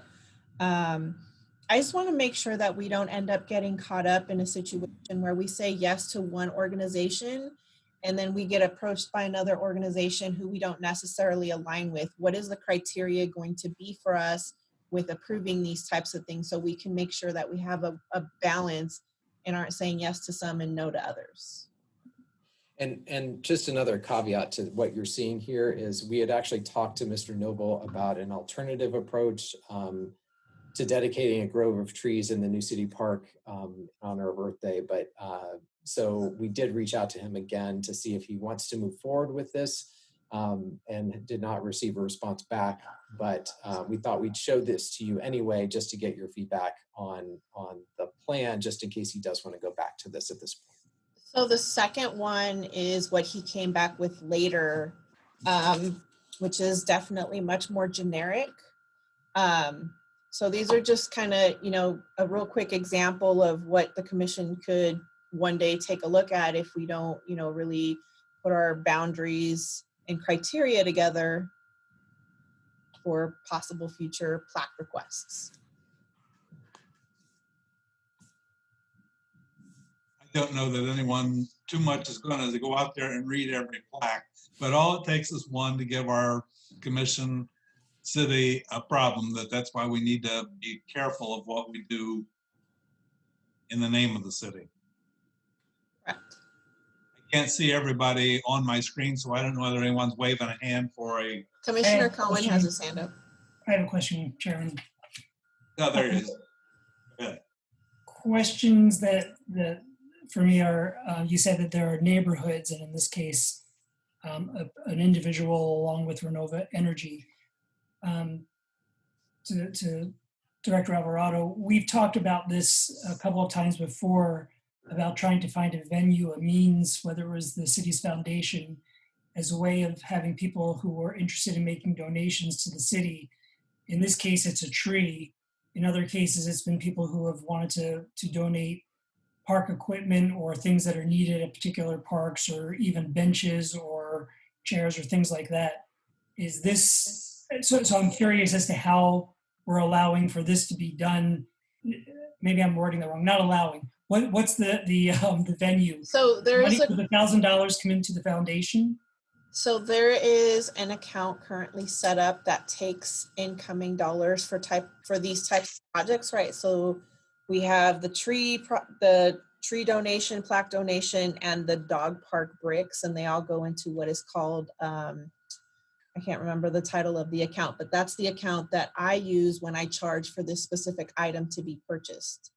I do want to have a conversation with my boss about, possibly starting a Friends of the Parks and Friends of City of Palm Springs Parks and Recreation, so that we can better deal with some of these donations that are coming in. But I need to find out what that process is, so that we can look at it and see if we can move that forward, so that we can secure donations for, a James O. Jesse backpack giveaway, or a Demuth Community Center backpack giveaway, or, collecting dollars for baseball lighting, or, whatever that project is. So I need to have that conversation with Marcus. And then after I do all of that, bring that back and present it to you, and then, begin to, if we can move that project forward or not. There are many cities out there that do have Friends of Parks and Recreation, but it is a completely different board. So the commission wouldn't handle the nonprofit side of this. It'd be others. But there would have to be things in place to say, this is my request and what it's for, and it would have to be voted and approved on before that purchase could be made.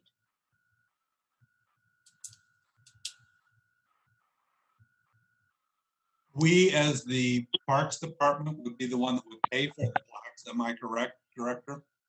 What was that? The Parks Department would be responsible for paying for the plaques? No? No. So that donation comes into the account, and that same account dollar that we brought in is what goes right back out to that purchase. So that doesn't get taken out of any of our budget. And if you go with the plaque, like the top one versus the bottom one, one's more expensive, so they have to give more money, you're saying? Yes, there is a letter limit before they start adding additional dollars. And also features, pictures, or whatever would be costly. Correct. Commissioners, I can only see a couple commissioners on my screen. Do I have any input on what we should set up? Should we have a subcommittee to put together ideas on our tree planting? Or where do you feel we should go from here?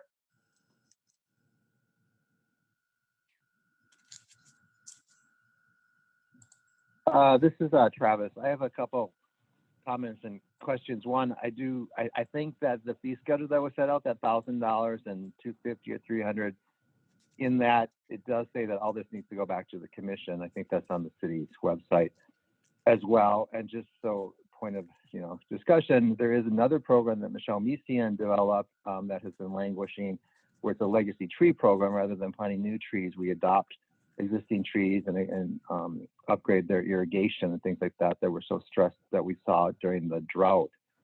But I do think we need some kind of process, because this is a whole minefield if people can put whatever they want on these plaques.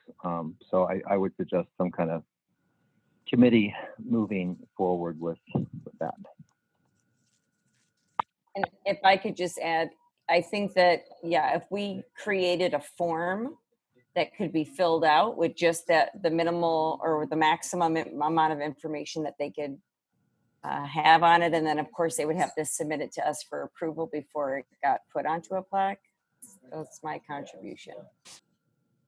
Commissioner Diaz, are you suggesting that the commission approve each plaque before it's printed? Or I'm the director? I'm suggesting that we have a form, with a minimal amount of information that they need to put on it, or can only put a certain amount of information on it. And then, yes, I think we should approve it before it gets put into a park. Any other commissioners have a thought on that? Commissioner Moore, I see your hand. Yeah, I totally agree. We should look at every one. The first thing, I think it's a great idea that people can dedicate trees, items in the parks. I think it's totally wrong to dedicate something to Lord Ganesha, Lord Shiva, or Lord Jesus. I just don't think it should be religious. This is a city park, and I just don't feel that that's appropriate. Now, if they want to do that on their own property, do it. I just don't think doing this for religious figures is appropriate in our parks. And so I do believe we should look at each and every one. I agree with Jody. Commissioner Cohen. I would just like to say, to make this manageable, if staff could come back to us with maybe a suggested policy of what is allowed and what's not allowed, and what then could be filled out on the form that Commissioner Diaz is suggesting, which I think is a good way of handling it that we could then consider. But I do think we need to have a consistent policy that we state about what is allowed, so that somebody who comes up and says they want to do something for Jesus or Black Lives Matter or whatever it is, whether we're not being seen whether we're being arbitrary or friendly or mean or something else that would reflect badly on the commission for voicing an opinion. So I do think we have to have a consistency of policy. And I don't think it's up to this commission to make that policy. I think we should ask staff to help us with that. And perhaps there's already somewhere within city of Palm Springs, an already established form or protocol for that, seeing as how there are things with plaques on them around. Director Alvarado, do you think there's anything that fits into what we're needing? I will definitely work with legal and see if any other cities have anything in place already, but I think a subcommittee to assist with this and help create that boundary and that draft policy along my side would be helpful, because at the end of the day, we'll have to bring it forward to the commission and then take it forward to council for approval before it gets, put into play. How soon do you want to do this?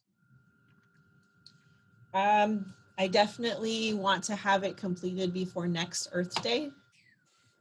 So we have some time. So I think, it's been a crazy 2020. So if we start this project in September, I think that'll give us a pretty decent timeline to get it started and completed and through the approval process in time for the next Earth Day. Okay, I'm giving some thought to some new commissioners coming on board that we need some subcommittees for them to work with. And this would be a good place for new commissioners to get started in things with some new ideas. If you don't need it today, we can make it at our next meeting. Okay. Does anyone else have any input on there? If not, then we will set this up that at our next meeting, we'll bring it up and revisit it, and we'll be establishing a committee at that point. That would end that discussion, if that's all right with everybody. And our last discussion is reports and updates from the ad hoc committees.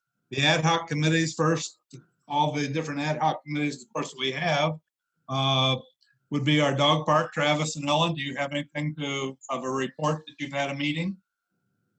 I don't think Travis and I have not met, so there is no report. And I just want to also clarify that in the last 4 months, we've not been given any direction about subcommittees meeting and discussing topics. So just for the record. Okay. The Measure J, we have met, our subcommittee met, and why don't I just update that real quick just to answer a question, just to make sure that everybody's on the same page.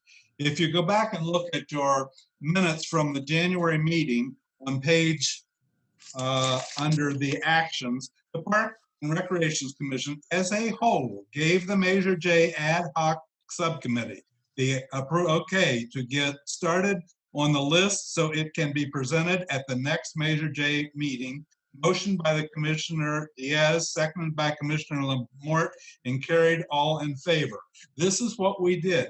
We put together the listing for the ad hoc, by the ad hoc for the City Council to go to Measure J. At the meeting in February, our commission reported on this to our subcommittee reported on this to our commission.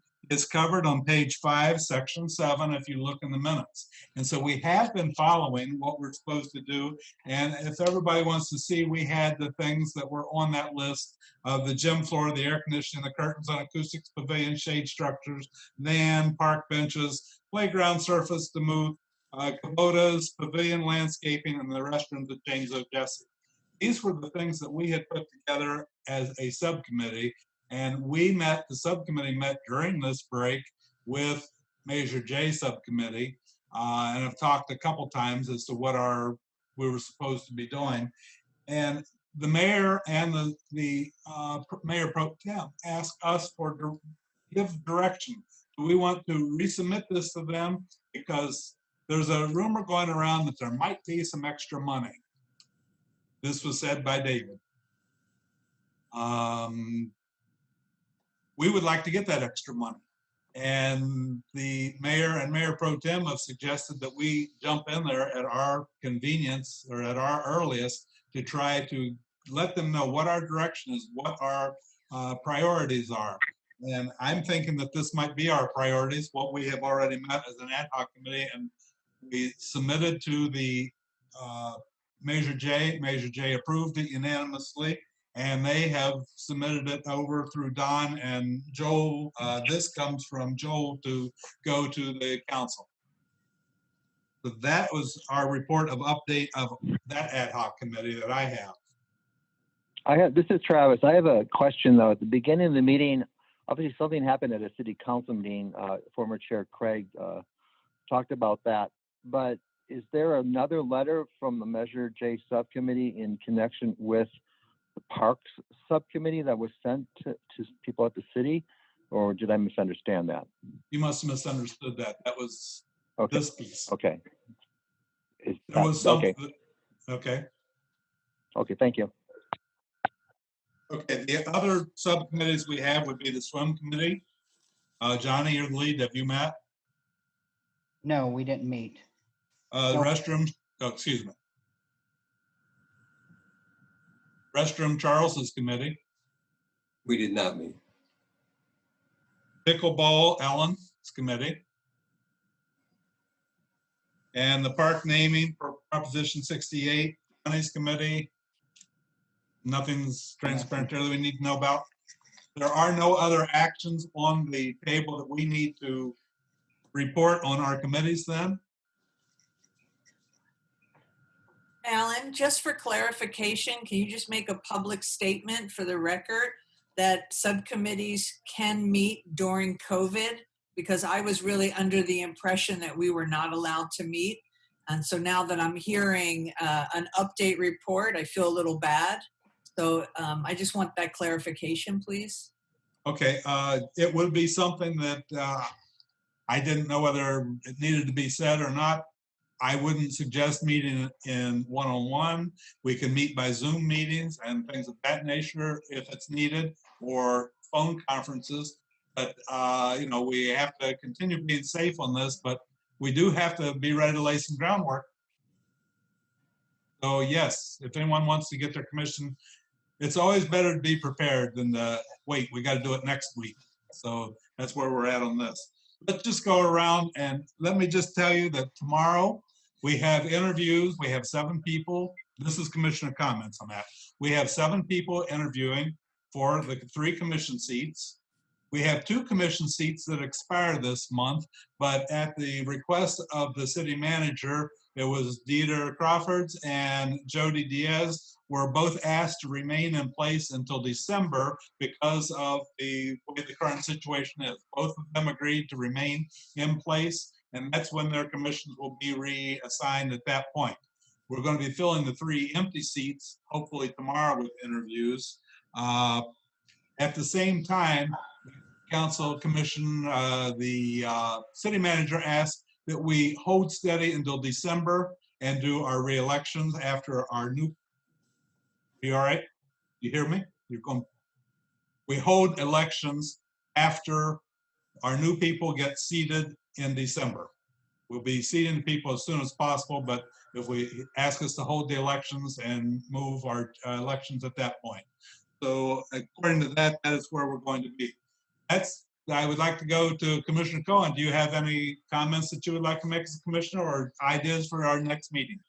I don't, other than say great appreciation for city staff that has been acting what I consider heroically through these times. So just a heartfelt thank you. Thank you. Commissioner Diaz. I was going to make comments. One of them was, and I think we've covered them pretty much today, but the James O. Jesse Desert Highlands Center restrooms, and I know that they spoke on that. And again, everything just seems like it's taking forever to get anything going. The second thing I was thinking about bringing up was the Whitewater Park. I know we were turned down for the grant, and I heard Cynthia mention at the beginning of our meeting that we're going to reapply for that, because I was really disappointed that that fell through. And then the third thing on my list, again, I still want to say it, but you know, I was very frustrated that we were not included or asked about all of these wonderful decisions being made on the downtown park. Be it as that may, they've spoken to that as well. They're saying they're going to come back to us to include us on those discussions, but I also feel like just now today in this meeting, our meeting was being run by someone from another commission. So we've got to take charge. Now, I don't mean we have to be strong-armed folks, but we need to keep ourselves uprighted with ourselves and stick together. Thank you for those comments. Commissioner Crawford. You have some comments? Yeah, I just want to talk a little bit about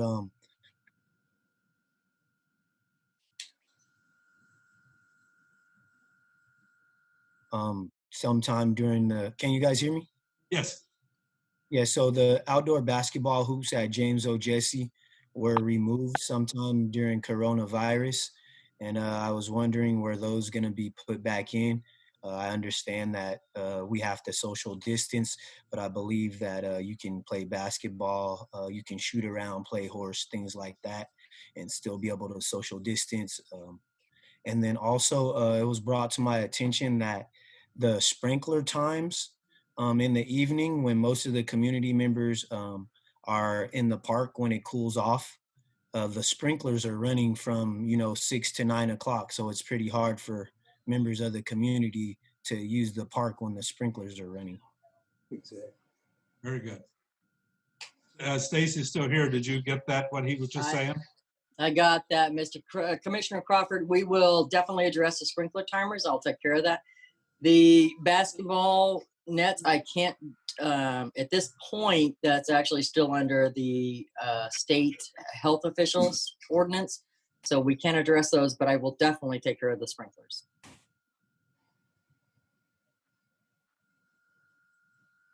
Is that all you have, Commissioner Crawford? Yeah, that's all I have. Okay. Let's go to Vice Chair Caldonato. Yeah, I just wanted to thank the city staff and the city council for staying on with our meetings and showing up and all the struggles we're going through with this COVID. It's a very a tough time for us right now, and I want to just put a heartfelt thank you to the staff and to city council. I'd also like to know, Alan, if what we talked about in the Measure J, if that's going to go forward. My vote or my opinion on it is to let's get what we can. I mean, if it's open, we could get it. We had a great list. Our commission's behind us. we need to get something moving. If we can get something, let's get it. But it's good to see everybody, and let's continue moving forward and getting things done. Thank you. Commissioner Lamore. Can you hear me? Yes. Oh, good.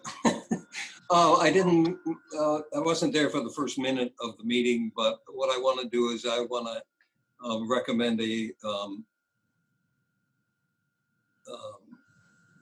standing ovation for the director.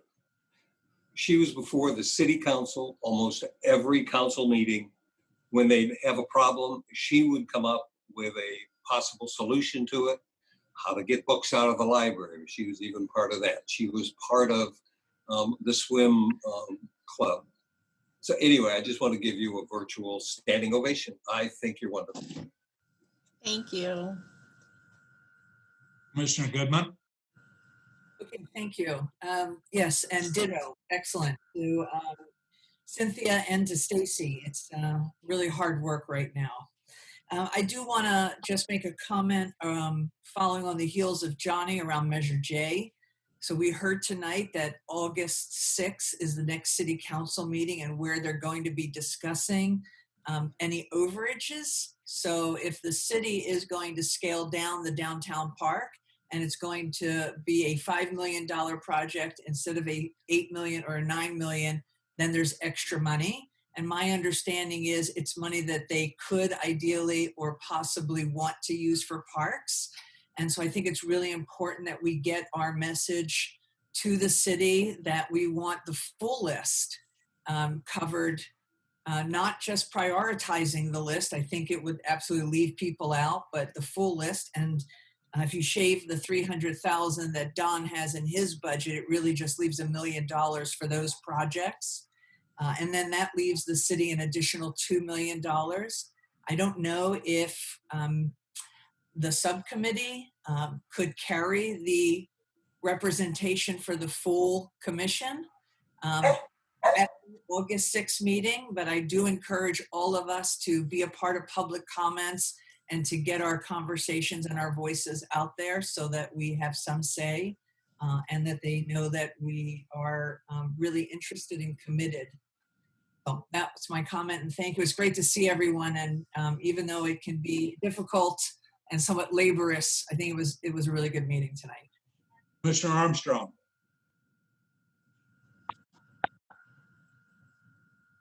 Can you hear me? Can you hear me? Yeah, I want to thank everybody. It's nice to have our meetings back. I want to thank Commissioner Diaz for her comments. There's a lot of frustration. This meeting was frustrating. To me, I do want to make a point, and again, for the record, since it's recorded, process is extremely important in our democracy and for good government, particularly in the times we're living in. So if anyone thinks process isn't important, it really certainly is part of our democracy. I do want to talk about the dog park a little bit. It's been really heavily used, even though we're having these triple-digit temperatures. A lot of people are using the dog park, but over the weekend there was an incident involving a mask, somebody not wearing a mask. I guess the police were called, and there seems to be some confusion about, well, it's outside, I don't have to wear a mask if I'm social distancing. I think the rules say people have to have a mask on no matter what, and so I was going to suggest to staff that maybe we want to clarify the signage, because there have been quite a few disputes about people who just won't wear it because they're outside, to the point that the police have been called. Stacy and I will be working on improving the signage to be a little bit more permanent and more visible and more direct. So in the next coming weeks, we will get those up once they're finalized. I do want to highlight on Ellen's comment about the Measure J dollars. And I think at the end of the day, what our guests were speaking about in regards to Measure J and prioritizing is we do have this list that we did present, and Measure J was in full support of, but now we also have to, consider where are we going to put this, the grant for the new dog park over at Demuth and getting that built. And so the Measure J ad hoc committee needs to make some time and meet so that we can discuss what the priorities are going to look like. Because if the priority is not to fund that dog park through this grant match, then that's something that, you know, we're going to have to discuss, especially as we move forward with, you know, the possible addition of dollars from what's happening with the downtown park. So we do need to prioritize. We have some great projects, and it was really frustrating and upsetting to see that our wish list approved and then, you know, COVID happened and things got put on pause, but we have a possibility right now to get this other grant. So Marcus, did you unmute? I did. I just wanted to clarify. So when council passed the budget on June 30th, one of the ways they did that was by directing revisions to the downtown park to realize 3 million in savings from that. That 3 million actually went to fund balance. So that 3 million is not available for spending for additional Measure J or parks projects. I think if the city manager made any comments, I think as we do the continual budget review, and if we see there's additional revenues coming in over what we projected, that's where we can have a conversation of what council and commission priorities will be on how we can use that additional money. So if Measure J revenues come in higher than we had projected, then that money could be prioritized. But just want to make sure you didn't think the 3 million was on the table for spending. I wish it was, but we needed to maintain that $22 million fund balance reserve in order to get the budget adopted, and that's what the council did. Most of the talk about money was at the last meeting. Dr. Reddy said there might be money left. We all know Dr. Reddy has this way of finding money somewhere all the time when we need it. And therefore, in talking with the mayor, it's just for us to be ready with our ideas before someone else takes it from us. So that's where we're coming from there. And Director Alvarado, we will do a ad hoc committee of our Measure J group in the next week or so. Okay.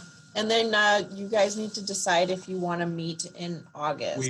We can't decide that. We were requested, that's what I was just going to say, we were requested by the mayor to put the meeting on our agenda for August the 24th. If we have to cancel it, we can, but putting it on leaves it there. If we need it, we've got it. If we don't need it, we can cancel it, was his opinion to us. Jody, I'd like to thank you for your comments on that. It was a very difficult meeting trying to run it with another commissioner here. I think it's cocktail hour. I'm all for the project, but I'm not all for somebody else coming in and taking over our conversation. And so I don't know the woman, I have nothing against her. I'm just saying, I didn't appreciate that. But it was hard trying to run our time, and I don't want to run anyone else much later than it is. We've already gone 50 minutes past our time. If no one has anything, I would adjourn this meeting until our next scheduled August 24th meeting. Do I have a motion? Go move someone. Pat, a motion to adjourn. Thank you. Wait, are we having a meeting in August? I thought we usually skip our meeting in August. We have been asked to go ahead and schedule the meeting August 24th because of the strange times. If we need it, we'll have it. If we don't need it, if there's an emergency, we've already got it on the schedule. If something comes up, we can cancel. All right, well, I'd rather just know if we're going to have it or not because I have to schedule work issues, but thank you. Yes, we're going to have it. We hope everything, because we will have 3 new commissioners with us by then. Adjourned, and thank you very much. Wait, nobody seconded. I second. Okay. All in favor then? Aye. Aye. Everybody, have a good night. Bye. Good night. Thank you Bye, very Ellen. much, everybody.